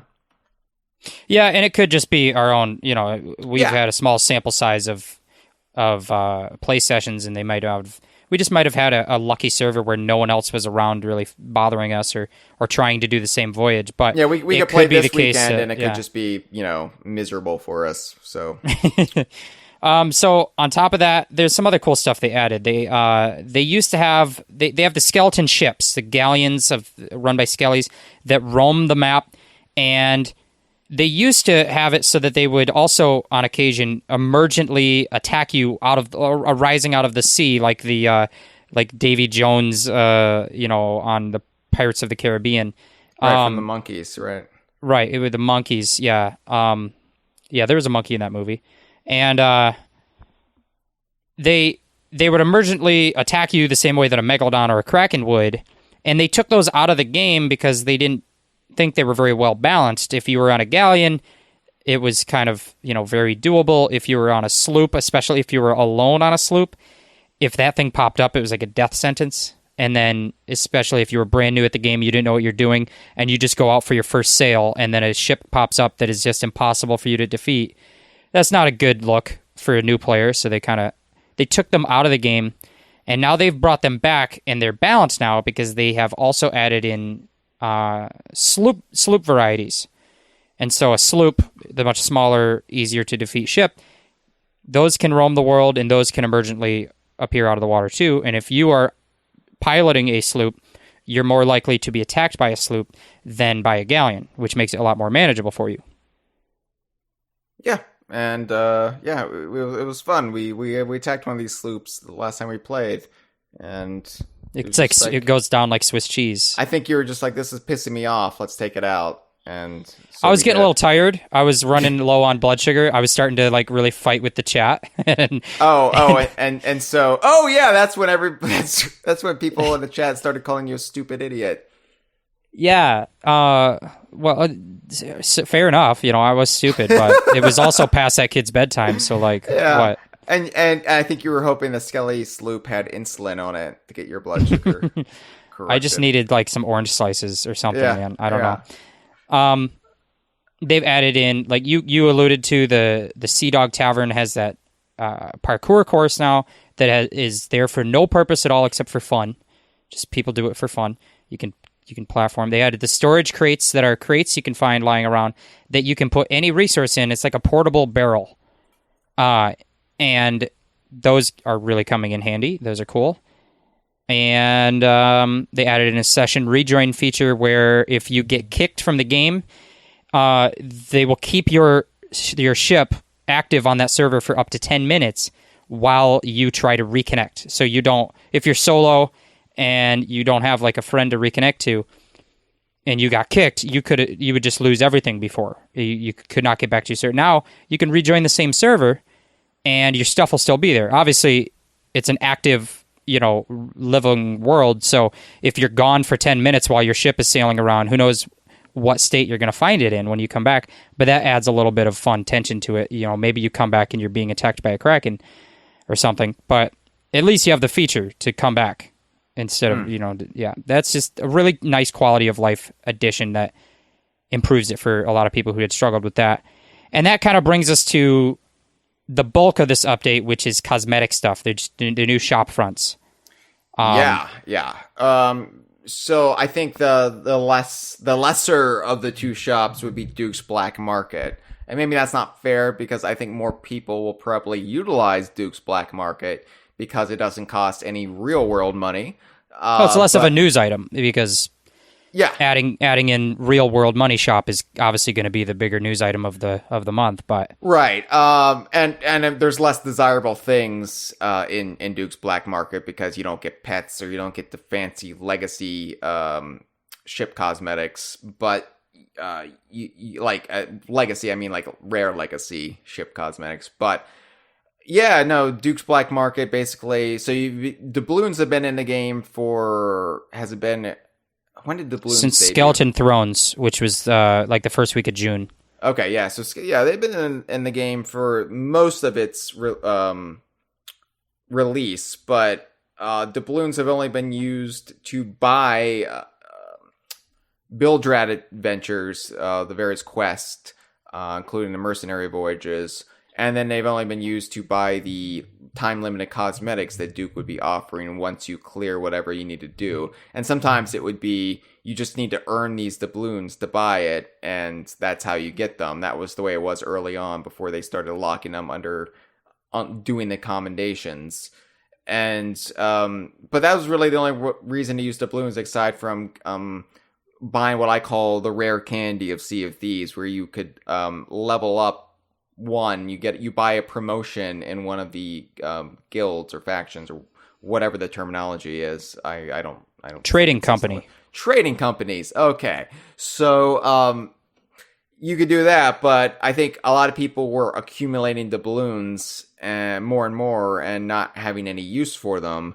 And then when they added the Reaper's chest, obviously with what was coming in mind, you could then get an infinite number of doubloons in the game at long last. So doubloons were no longer this like very finite resource. And so now you have a greater reason to spend them. And this also, in their mind at least, answers another problem, and that's what happens when players miss out on a cosmetic, on a time-limited cosmetic that they really want. Or what if a new player joins the game and sees other players with this cosmetic and they desire it, but they can't get it? How do we bring back that cosmetic while still honoring the selfish people who don't want it brought back because they did it and they don't want the uniqueness of their cosmetic, whether it be a weapon or a ship cosmetic or whatever? How do we please both camps by not pleasing anyone? And so they stumbled upon variants on these time-limited items. So they brought back the Bone Crusher stuff. So some of the Bone Crusher cosmetics from what event was this? They trickled these out through all the early Build Right adventures. So from Skeleton Thrones to Gunpowder Skellies to Sunken Curse, and then the ship cosmetics were all in the Cursed Sails, and then everything else was just put in the shops. It's not time limited. You can get everything else. But I think it was like the jacket and hat and maybe the weapons and the ship cosmetics. Those are all those were tied to those Build Right adventures and events. Yeah. So originally everything had a reddish tint to them. Now they're green, and that's how they and they give them a new name or whatever. But that's how they justify it. And I've talked a lot about this with Shane, who he missed out on a flag at some point, and it haunts him. But I've talked a lot about this, and it's basically his viewpoint and sort of my viewpoint. I see what they're going for, and I know you and I have talked about it, Jeff, and I see where you're coming from. So I'm of both minds. Like, this will not please the people, the completionist who missed out on the time-limited cosmetics, because these are not the same. These are just more cosmetics to collect. And this might please the people who don't want any, like, Johnny-come-latelys to get their stuff, which I don't understand for. Like, to me, the way I play the game, I don't care if, say, somebody new is able to get the original Baron Bird figurehead. I'm just happy I have it, and I want anybody who really wants it to be able to get it. But apparently some people are very adamant that no, this was only available through this very limited, narrow means, and I don't want anybody else to get it, because I had to do it the right way. Well, look, this is the way it is. Making things time limited was Rare's decision in order to fabricate increased demand and interest in participating in an event. Okay, and that's a totally fair thing to do. Lots of games do that, limited time stuff to promote participation. If that's what they're going to do to promote participation, and they're going to advertise it as such, and then players are going to feel a need and desire to participate because of the time-limited nature of that, then you can't come back 12 months later and say, by the way, all that stuff that we said at the time was going to be time-limited in order to motivate you is actually all here for anybody to have who didn't do it. You can't do that. You can't advertise it as being, this is the only time you'll ever get this, and then change your mind. So I get the mentality that the players have who don't want the stuff to come back, because it was Rare's decision to advertise them in that way. On the other hand, if the problem is that a lot of this time-limited stuff is some of the coolest looking stuff.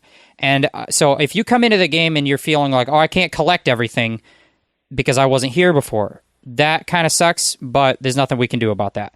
But if you're coming into the game and you're thinking, man, I'm disappointed that I don't have a very wide selection of stuff, because some of the coolest stuff they ever did is gone forever now, then this is going to make you happy, because what this does is, yes, it's not the same as that old stuff, but they're finding a way to bring back the cool looking stuff in a way that kind of compromises between those two camps.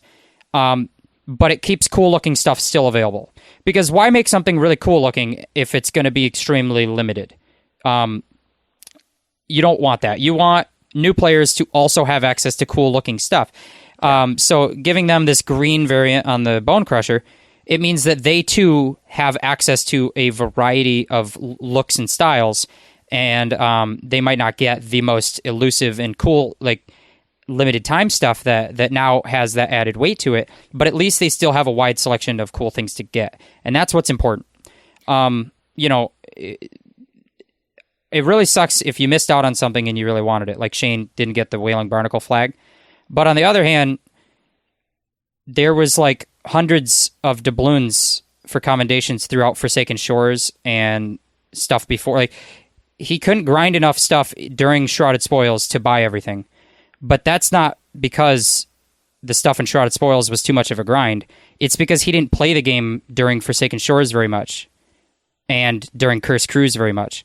So if you take like 3 months off of the game or you play the bare minimum and then you complain that you don't have enough doubloons, it's not really the game's fault that you didn't have enough doubloons to buy everything. Like, I had like 500 extra doubloons after Shrouded Spoils was over because I did everything up to that point. And I'm not saying everybody should have to do everything, but if you don't do everything, then the consequence is you're not going to get every cosmetic. So you just have to look at it that not from a collector's standpoint, because these are supposed to be disposable items. Cosmetics is supposed to come into the game regularly to give people new stuff to have and new ways to customize themselves, but it's not. It's disposable. It's a game built around an infinity number of cosmetics, and that is the number that we'll approach over the next 2-3 years of the game. If your goal is to have everything that they have, you're not playing it right, and that's not the game designer's fault. It's frankly, that's between you and your therapist to discuss, not you and Rare Jeff, on Twitter. Don't shame me because of There's my no shame. struggles. There's no shame in having a obsessive compulsive mentality, but it's also not on Rare. It's not. I'm just saying it's not on Rare. Here's what I think it is. I think Sea of Thieves is very much a new school type of game. And a lot of the classic Rare fans who love Sea of Thieves are having this problem. It is basically our old school mentality juxtaposing against this very modern way of thinking as far as games go. And that's why we are that's why we are having our fits about the commendations and about missing out on cosmetics. And I've made my peace with cosmetics for the most part, but yeah, the commendations I haven't slipped up with commendations, with any of the time limited commendations. I've not slipped up once yet.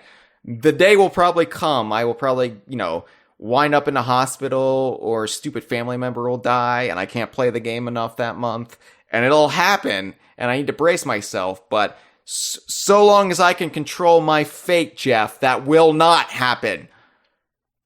I don't know why I'm getting mad at you. I'm sorry. It's really my own fault. I want to talk about Duke's Black Market. Bringing back these old cosmetics is a compromise for people who want them back, and compromise between the people who don't want them back. Okay, that's fine. But what's more important is that Duke's Black Market represents their first scheduled, regular system for bringing cosmetics into the game on a schedule. And this has been a problem with the game, like pretty much the whole time that the game's been out, is that all of the progress in the game is basically just going towards cosmetics, because there's no power progression. Everything you do is to get currency, and the only thing you can do with currency is buy cosmetics. So the cosmetics are the most important thing to this game, and they don't add new ones very often. And they've been trickle feeding in like 3 pieces of cosmetics a month with these bilge rat commendations, And that's not even something people can spend their gold on. So if you're sitting on 5 million gold and you've already bought everything in the game, there's no motivation to gather more gold because there's nothing to spend it on, and they're not adding anything to spend your money on. And then same goes with doubloons. Doubloons, everyone is sitting on over 1,000 doubloons, and then there's nothing to spend them on. Not everyone. It's just I'm just throwing the number out there. But anyway, my point is, for a game where cosmetics are the most important thing, they've been really bad about adding new ones to keep people motivated and collecting stuff. And Duke's Black Market is now a thing saying, by the way, we're going to add new cosmetics every single month, and some of them will cost doubloons, and some of them will cost gold. And every month at that second Wednesday of the month, new stuff is here, and you can predict when it's coming. And we have now a system that holds our feet to the fire, and we have to add cosmetics. And we know that Rare is sitting on tons of cosmetics that they've typically in the past, their model has been to trickle feed them piece by piece. And some people in the community are kind of fed up with that the timing of how long it takes to get new stuff. This is them saying, here's new stuff. And right now, it's all variations on old stuff. So we get the variant of the Bone Crusher and the variant of the Ocean Crawler. But in addition to that, they're going to bring in new stuff also in Duke's Market. So this is a really important thing for the game. Even though it's going under the radar compared to the Pirate Emporium, the Black Market is really important because it means that people know when to expect new cosmetics, and it's not going to be 3 measly little pieces a month. We're getting a lot of stuff, and honestly, it took them quite a while to get to that point because they've only added like 4 or 5 sets since the game came out, and that's pretty slim. And we know that every set they have variants already, pretty much. So anyway, rant coming to an end here. I'm really happy about the Black Market as a concept because it's important to add those cosmetics. I understand the debate around bringing back old sets and variants on old sets and all that stuff, and I feel for that, but at least we can agree that having new cosmetics regularly is a good thing. Yeah, I guess we can agree on that. Sure, Jeff.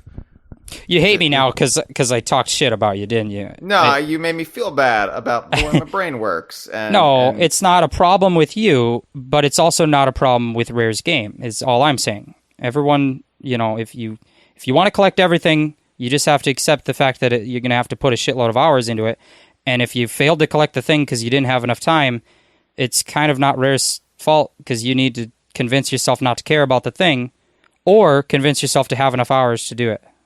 You get there's no middle ground.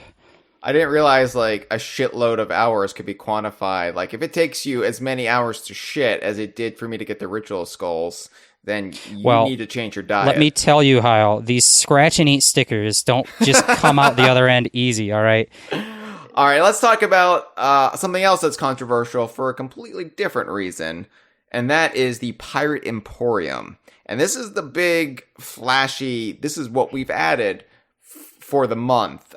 This is huge. This is something they've been promising for well over a year, mostly due to the pets, but this is basically where you go for paid DLC.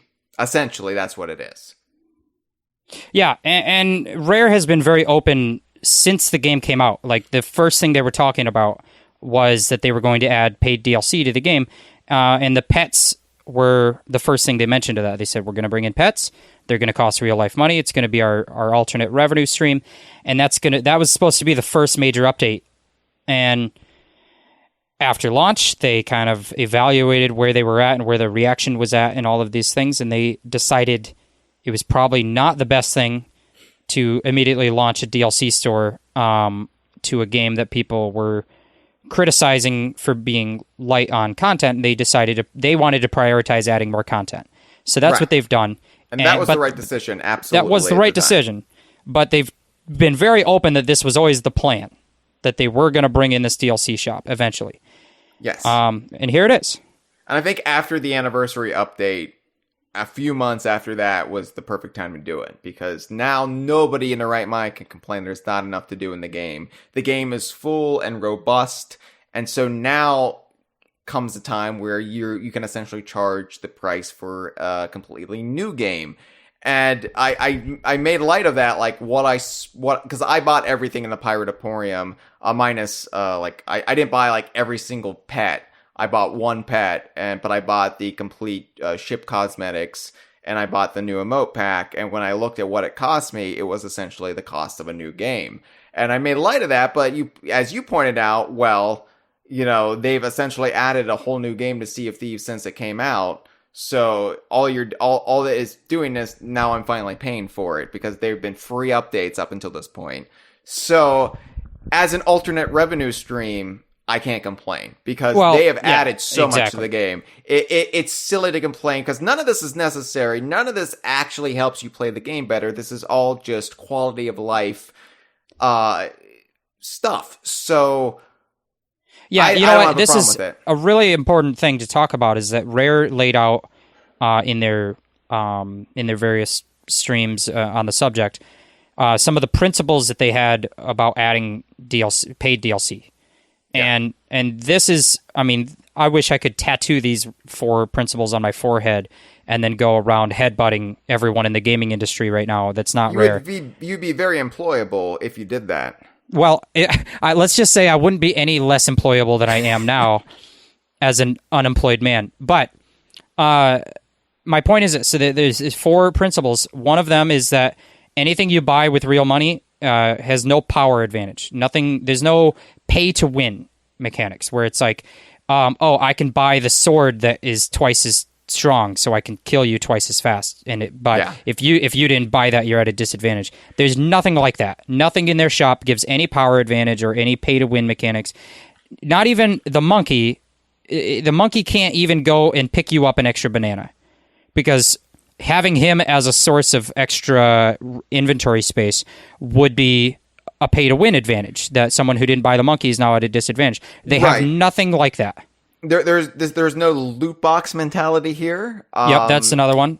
Everything you buy, you know what you're paying for, and you know what you're getting. There's no randomization, no loot boxing. Basically, we could save a lot of time, Jeff, if you just said, EA, not that. Yeah, well, we could say EA, we could say Activision, we could say... I know, but EA's the fun one. EA is the one that you're supposed to make fun of. I get it, yeah. EA, yeah. But... they're all like this. 2K Games, Activision, honestly, EA.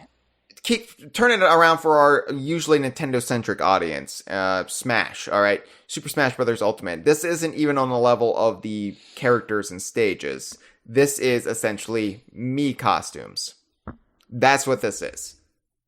Right. And, well, think about it like this. This would be like if Smash came out, and then for like 15 straight months... they added new characters and new stages for free. And new modes.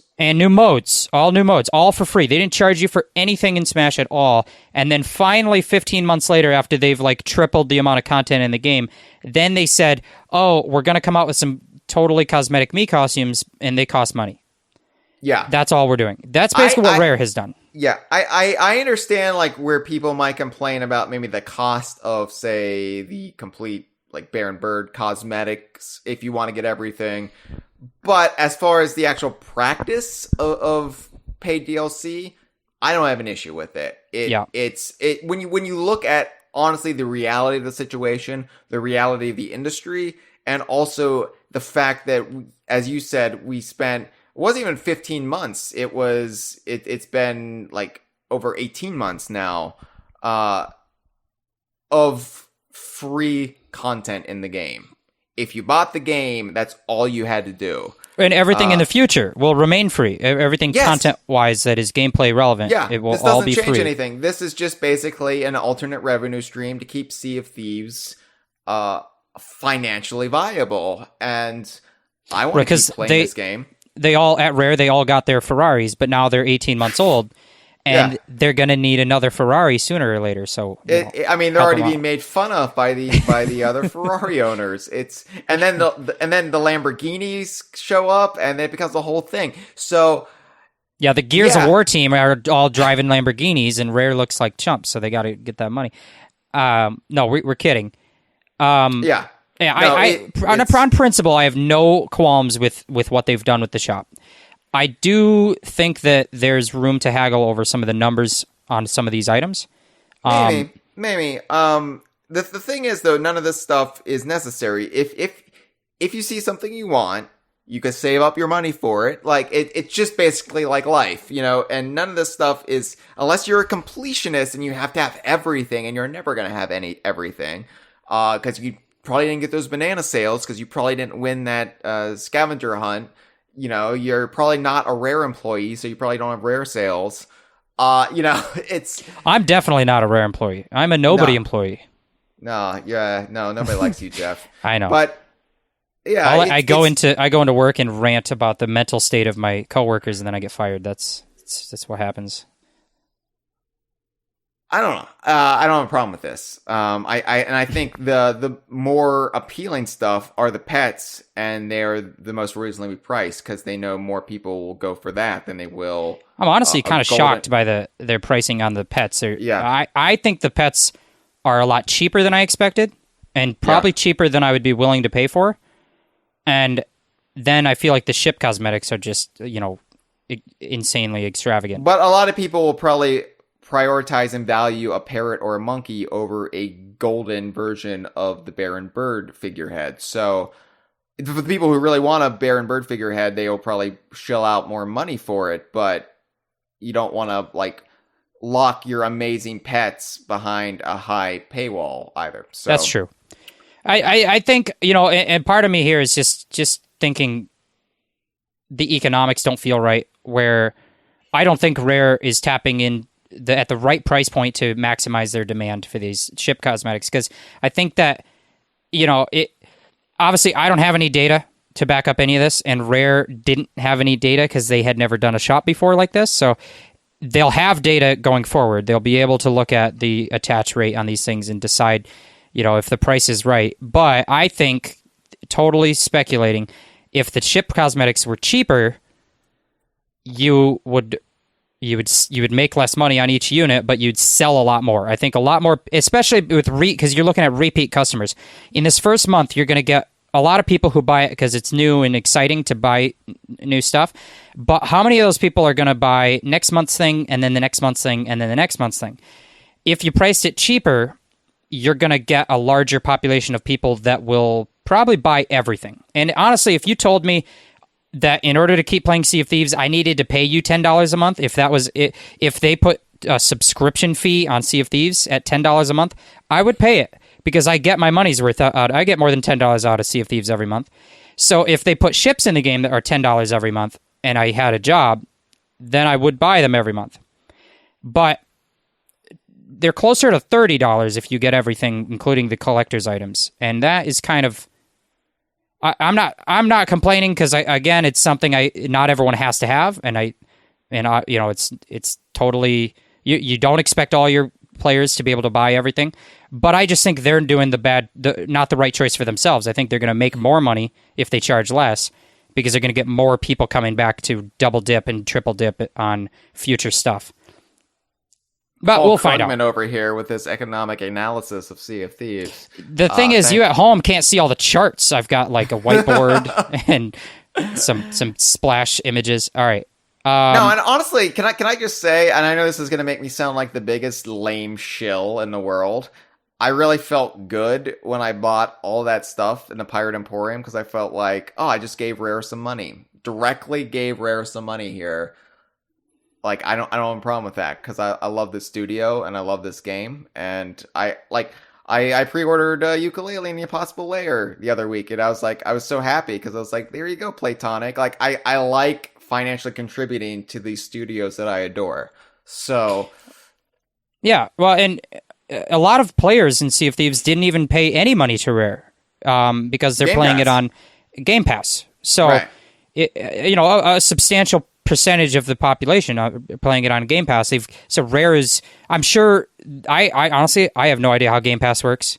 It seems to me like an awful economic, like there's no way anybody makes any money. But somehow I think Rare's got to make some money off of that, maybe? I don't know. I don't know if like Microsoft like factors it in and it's like, oh, this amount of people are playing Sea of Thieves on Game Pass, so maybe Rare gets like a stipend off of that. I don't know how it works. Microsoft finances Rare's budget because they're a first-party studio, so I don't think Rare necessarily needs the kickback from, Microsoft is just paying their budget. I don't know. Well, and I'm not a scientist. That's what I meant. And just budgetary factors. I wasn't saying like they get a bonus check or anything, but I imagine obviously like, it's a business and they need to make money.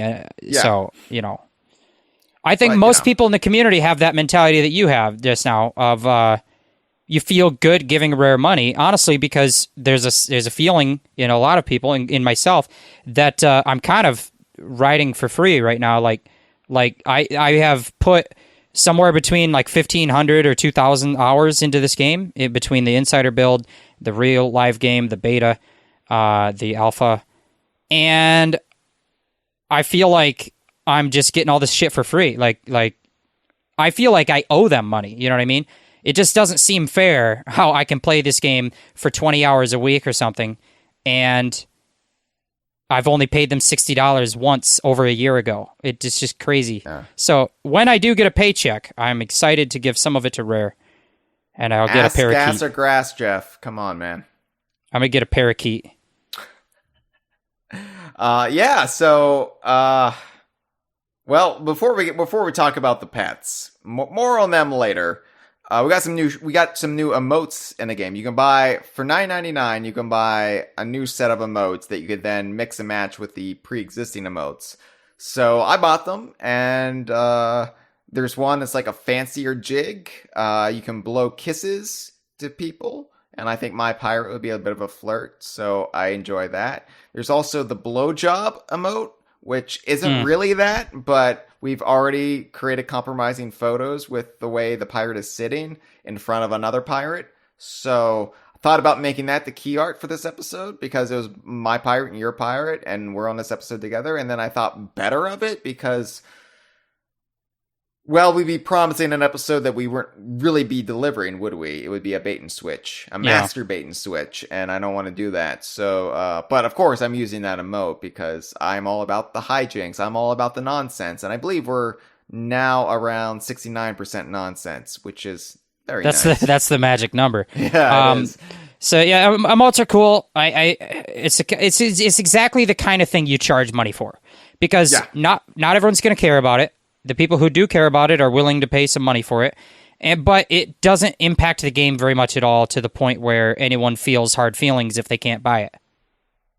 Exactly. You know what I mean? So, and the pets are a little different where everybody's going to want one, but they're very reasonably priced. So, yeah, and then the ship cosmetics. The first one in the Pirate Emporium is the complete bear and bird set. So, last summer for Banjo-Kazooie's 20th anniversary, they introduced the Bear and Bird figurehead, which was time limited, although you do get a code for it if you bought the first 4-figure statue of Banjo-Kazooie, which is, like $1,000, a little bit more than that. So, if you really want that, you can still get it.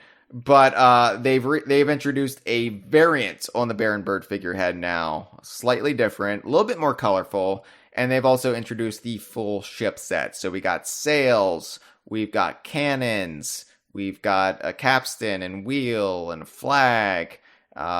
We've got also the livery, however you pronounce it, of the ship is painted in Banjo-Kazooie colors. So really, really cool. It's beautiful looking. Of course, really I is. needed to have that, and very timely of Rare to have it out right after Banjo and Kazooie's inclusion in Smash. Of course, Banjo-Kazooie are never referenced. Only 5 times the price of a playable character in Smash. Hey! Again, this is just kind of a bonus. It's a really nice ship too. I love the capstan with the jiggy on it. Is my favorite. Can I part. just talk about lore wise? Banjo-Kazooie are never referenced in this. This is what's really cool about all the ship cosmetics. They never reference the character or game franchise they're alluding to with this. It's all makes sense within the context of Sea of Thieves and that point in time in the universe. So this is the Bear and Bird cosmetic set. And officially this is based on an ancient cave painting, which is in the game as well, of a bear and a bird. And I like this notion that this might be like a prophetic thing. Like, anticipating Banjo and Kazooie to come, like the ancients foresaw Banjo and Kazooie, but nobody knows that, so it's just the Baron Bird figurehead, and we're assigning all sorts of meaning to it. It's really cool. Really cool. Yeah, I think that my favorite extent of them doing that was when they added in Halo themed stuff. We've just lost 5 listeners, Jeff. No, it's true. It's just not even because I'm a huge fan of Halo or anything like that. It's just because of the fact that they found a way to make a Space Marine figurehead, but they contextualized it in Sea of Thieves world where it makes sense. So instead of being space themed, since Master Chief is a Spartan soldier in this space future, they made him an actual Spartan, like gladiator style with the helmet, but it's like themed after Master Chief. It looks kind of like Master Chief, but it would make sense to happen in pirate times. You wouldn't have a spaceman figurehead. You would have this like ancient Greek soldier kind of thing. So it's very cool that they did that. Weirdly enough, though, I think a spaceman that would work would be David Bowie, because he would also kind of looks like a pirate. So you just have David Bowie. Where's our David Bowie set? Rare. Wow. Yeah, and so these ship cosmetics in the Pirate Emporium, they're all going to be heritage themed, like based on Rare's classic IP or potentially other IP, but they're things from outside the Sea of Thieves universe that are getting referenced or alluded to. Well, Jeff, you say not outside of the game, but we're gonna get to it. So was he hinting that it's not part of the shared universe? Are we going to officially rule that this is the last Sea of Thieves episode we ever do? Stay tuned. We're hitting the 2 hours mark, so hopefully that comes soon. Hey, it will. Yeah, I'm looking forward to like maybe a Conquer set, Viva Pinata set would be cool. But if they go outside the company, like pay it forward, Banjo-Kazooie are in Smash. So let's get a Kremling ship set or a Donkey Kong themed ship set. That would be Animal Crossing themed. Splatoon is a game. Fire Emblem. I don't know if this will be the last Sea of Thieves episode we do, but this will be the last episode that Jeff will co-host. I know. I really blew it. All right. So you can also in the lore of the game, you're not just spending money, real world money, because that wouldn't make sense. You're buying ancient coins. And ancient coins are this older form of currency that the ancients in the Sea of Thieves, the ones who painted the Baron Bird graffiti, they're the ones who use these coins, and they're apparently, they have like trace amounts of magic in them, and they might be made of the same material that the Shroudbreaker is made out of, and that in Banjo-Kazooie times, the Jiggies are made out of, according to my deep lore. Fanon. Yeah. Deep lore. But, so basically, what it is that this new Pirate Emporium company, they are working for this fictional version or counterpart of the East India Trading Company, which what's the name of it again? The Grand Maritime Union. The Grand Maritime Union. They're working for them in order to collect enough ancient coins for the Grand Maritime Union's big ass ships to breach the Devil's Shroud and basically take over and exploit the Sea of Thieves. Yeah, or at least that's kind of what you get by reading between the lines on all their dialogue. That's all definitely, we do here, DK Vine. Just read between the lines. They definitely are teasing something there, and between all the other lore teases that we talked about earlier, it just makes the game so exciting right now, where we don't know what direction they're going to take stuff, and we have these different, like multiple plot threads all kind of tugging at once, and so it's really great. So you've got like the thread of the Skellies, but then you've got this masked stranger, you've got this like company outside the Sea of Thieves that is up to probably no good. So like a human threat, really, really cool stuff. And maybe that's where Black Eye will like physically influence the story. We'll see. But yeah, and then we've got ancient skeletons in the game, which appear very rarely, but there are a way to get ancient coins in the game without actually shelling out money. Although it's in such a way that if you actually want to buy something, you're probably not going to be able to grind for these ancient coins and get enough to buy it. It's just kind of a bonus, like, a little like tip for a job well done. Right. I think that if you're the kind of player, coins. I imagine if I was a kid in 2019, if I was like 12, there's no way my mom would like pay for me to buy some currency to spend on microtransactions. So Right. I can imagine playing this game for months and months and just hoping I can get enough ancient skeletons to buy a pet with. And but that's a viable method. Like, it could happen. And there was one guy on Reddit who killed one, and he got, I think, 581 ancient coins off it, which was way higher than anybody else I've seen. Everyone else has been around 150. And this guy got 581, and so that's more than enough to buy a pet.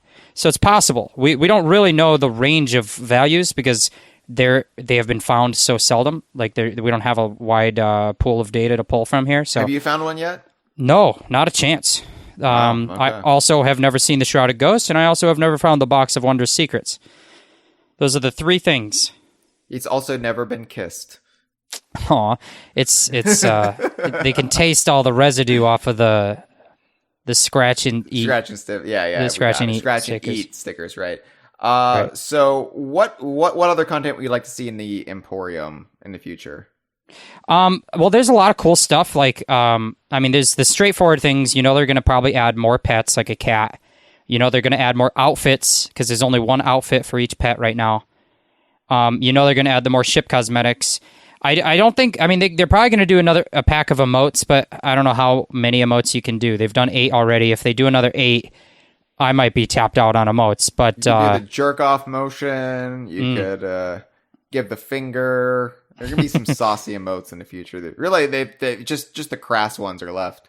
But there's other types of cosmetics they could do that people would be willing to pay money for. I can imagine, you know, during the Tall Tales, they brought in a couple of new cosmetics that are called curses.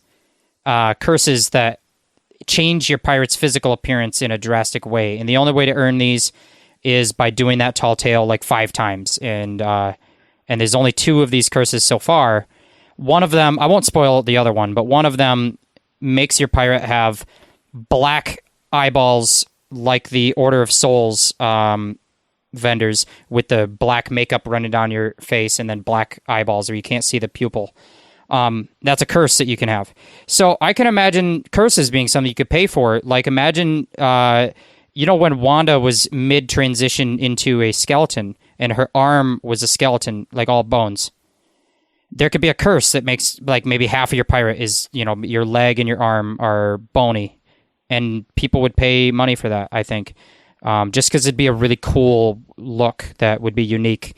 Other stuff like that, maybe when they brought in hair dyes, back when they brought in hair dyes, which was all the way back in the Cursed Sales back in July of 2018, they said that they were going to add in multicolored hair dyes that would allow you to have mixtures of colors that would match with certain outfit sets. And then they never did it, and it's been over a year. So if they said, hey, for 99 cents, you can buy this special hair dye that's a mixture of colors, maybe people would buy that.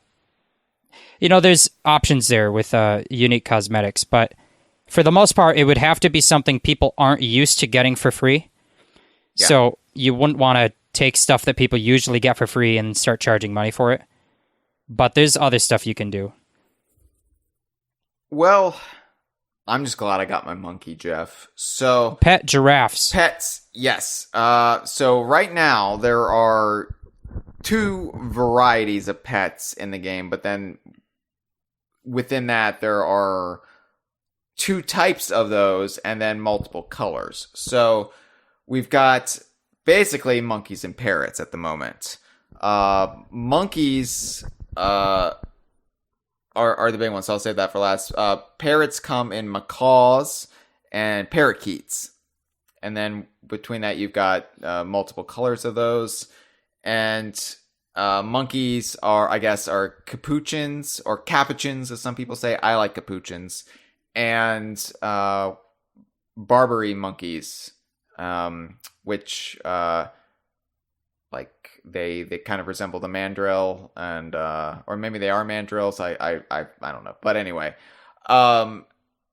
so yeah, the cool thing about pets are they are basically little echoes of yourself.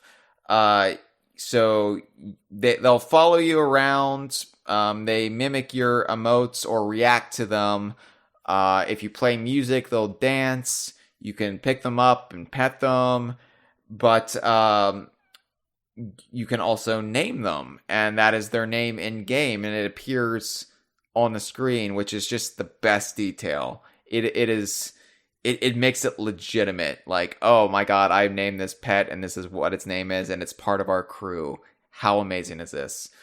And of course, you can also load them into a cannon and fire them, but your pet will never be harmed. Even if you die, your pet doesn't die with you. The pets are basically invulnerable, or they always escape danger, and they always bounce right back. And should you ever misplace your pet, you can always go down to the new pet chest in the ship or on an outpost and summon your pet, and it blinks in a puff of smoke. Which I'm referring to it as the PC, because it basically functions just like if you've ever played Pokemon. The PC is where you store your Pokemon when they're not out with you, and so the pet chest is the PC. It's where you store all your Pokemon and you pull one out. But you want to take them out because they get unhappy if you leave them in the PC, is what I remember. So it's important. It's clever. Yeah, very, Pokemon very clever, references for the Nintendo fans. So yeah, and there are multiple places on your ship that you can perch a pet if you just wanted to stay there, if you don't want it just roaming around. So I've got a monkey, so he's always just roaming around, and I'm like, where is he? Where did he go? You witnessed some of my freakouts of that because I'm really worried about him. Because I'm not used to having a pet on a pirate ship, so it's a new experience. Right, but what's great is if you don't do anything with them, if you don't tell them what to do and you don't play with them, they kind of find their own stuff to do. They'll wander around, they'll take a nap, they'll climb on stuff, and they kind of have their own life on the ship, just like you. And then they react to, if your ship's being attacked, they'll react or whatever. Yeah. So it's great.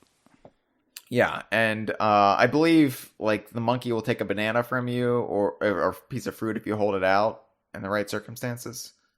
Yeah, you hold it out. Same with the grubs and stuff. You can make them throw up if you feed them leeches. Yeah. Which you would think a monkey could be able to handle some grubs. Especially the parrot. You think the parrot would eat grubs. Yeah! That'd be their main food. But yeah, maybe they're very picky eaters. I don't know. But yeah, it's everything I hoped for. I know I joked before the game came out that I wanted a monkey butler, and so this monkey won't load the cannons for you or anything. There's no inherent gameplay advantage to have them. But as a quality of life booster, it is so much fun to have them. I was giggling. I was a giddy madman when I got. You really my monkey. were. Yeah. It was just the greatest joy I had experienced in a game, just sheer happiness. That's what they are. And I know some people are complaining, well, they don't serve any purpose. No, they make me happy. That's the purpose they serve. Yeah, well, they can make you happy too if you weren't such a grump. They're not the same as just a different colored hat. They might just be, right. In theory, they might just be cosmetic because they don't have a gameplay function. But really, they're not. They're a toy, and they have fun with them in the same way that the instruments. The instruments don't serve a purpose. There's no reason to have instruments in the game, except that they add a lot of fun. People just have fun with them and use them for no apparent reason. Except that they're fun. That's what pets are. Pets are just they're just fun, and they're funny, and they add a lot to the adventure because they feel like they're part of the crew. Honestly, I feel like our crew is bigger now. Yeah, it feels like the ship is more lively, and that's the thing I've always liked about Rare games is that sense of community and that sense of fellowship and friendship that comes from this makeshift family. And now it feels like the family's a little bigger. So on Saturday or Sunday when we streamed, it was you, me, Cameron, and Shane. And Cameron is holding out for a cat. And you think you're going to get a parakeet, but you haven't decided yet? No, I've decided. I'm getting a parakeet. And it's going to be my best friend. But Shane bought a macaw, and I bought a capuchin. So we had a parrot flying around, and Shane dressed him. My capuchin is naked because I don't want to dress him as a pirate because my capuchin's got his own things going on.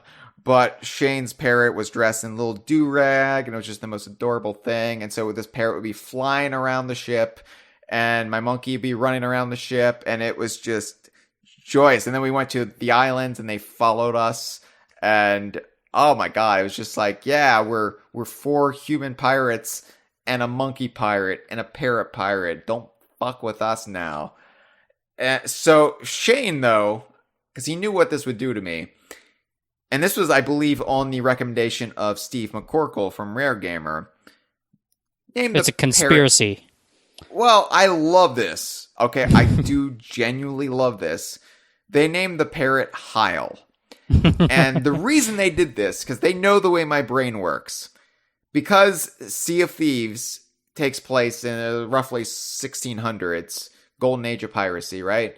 And my pirate, and your pirate, but the way my brain works, my pirate is Cousin Russell, is canonically in the shared universe of Rare, my ancestor.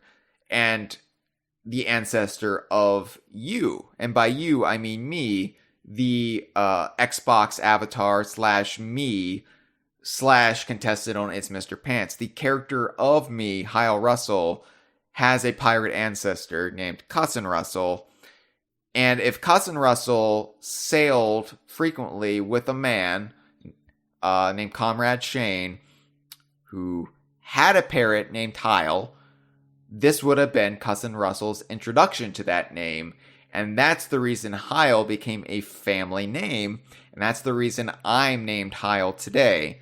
I am now named after a parrot, at least in the fictional continuity of this universe. And I love that. That is just fucking nonsense. That is what I live for. The nonsense meter just went up to 80 for me reciting that. And earlier when I said that, this was between you and your therapist, I didn't mean any offense by that. But I think when you listen back to this episode, you might want to play this in your next session. Okay. No shade. Just no. I mean, just an option. Jeff, I think it's cute that you think I have the health insurance to afford a therapist to begin with. Yeah, America, high five. USA. All right. For bros. So, all right. Let's just get into it. All right. I could do more due diligence right now. I could plug our Twitter or Facebook or Instagram. I could plug YouTube. I could talk about Shintaro Furukawa. I could talk about nobody's found a missing episode of season 6 yet. I could talk about the Sea of Thieves #1 comic book autographed by Jeremy Whitley that they would win if they did find it. I could talk about the 6-hour audio commentary I want people to do on our audio commentaries of Platonic's ukulele commentaries. I could talk about all of that, Jeff, but I'm not going to because it is time for the main event. It is time to discuss whether or not Sea of Thieves is part of the shared universe construct that we at DK Vine refer to as the Donkey Kong universe. Now, so there's a reason I have not mentioned my pet yet. Before we get too deep, I want to put a little anvil on your head that you have to carry. A little spice in the water here is that we got to do this in like 15 minutes. Cool, okay? That's fine. We Jeff can make it work. The life over here. This is well, sometimes podcasts are longer than you expect them to be, and then you got to shut them down. All right. Let's talk. Sometimes a lot of things are longer than you expect them to be. Hey-o. You'll learn that when you're older. So, all right. Now, we've been promised, teased, and titillated that Sea of Thieves would be part of this shared universe by virtue of a character appearance, which is how DK Vine officially measures this stuff. When you look at the Marvel Cinematic Universe, if you discount all of those stupid Netflix shows that probably aren't continuity, probably aren't in canon anymore. When you look at the Marvel Cinematic Universe, it is actually amazing that the entirety of the Marvel Cinematic Universe works by DKU rules, because every movie in the MCU is made MCU through a prior character appearing in that movie. Seriously, every single one. It's true. So we've checked and the math. Also the DC Extended Universe too, whatever that means these days. So I'm not crazy. You're the crazy one out there who says you don't need a physical appearance, and Saberwolf for the Game Boy Advance surely is part of the DKU. Well, no. And up until this point, Sea of Thieves has not been either. Maybe it won't be. We'll see what happens at the end of these 14 minutes. So 12. Oh, you liar. All right. So, oh my God, you're right. Okay. So,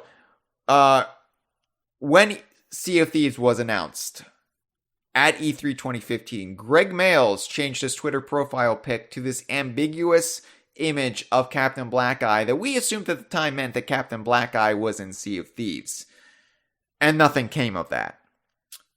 TT the Stopwatch was in a very early build of the game as a stopwatch.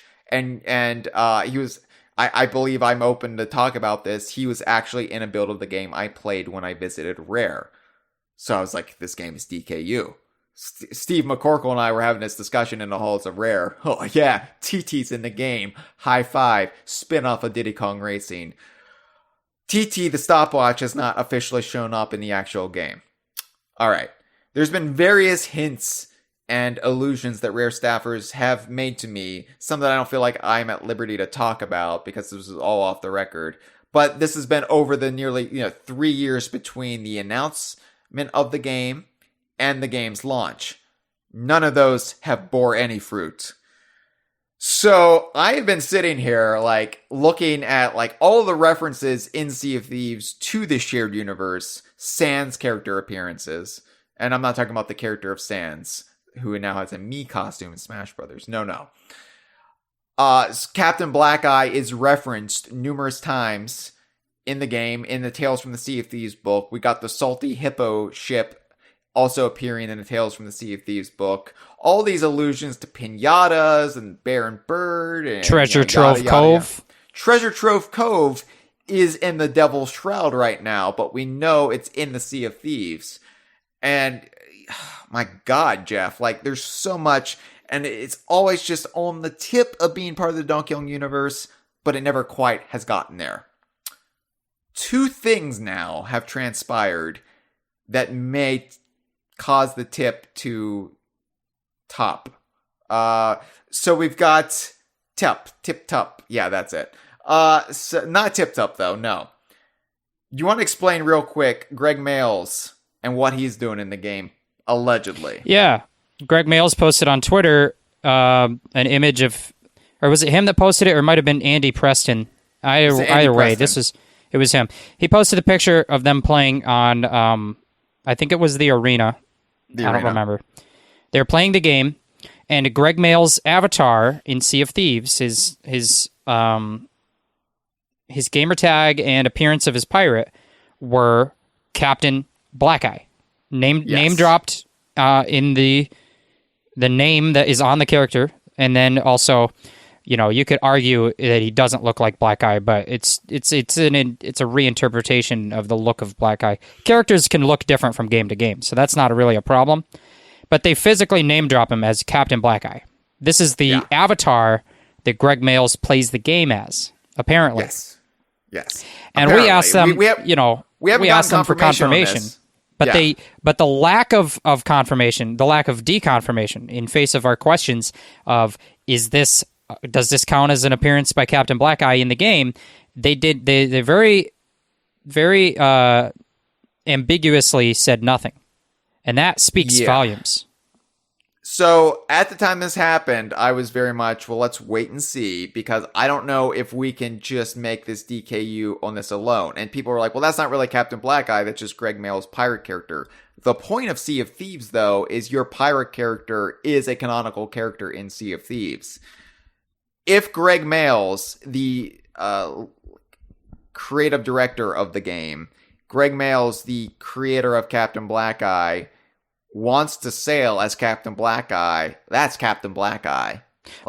Full stop. I'll make a quick argument here, fast as I can.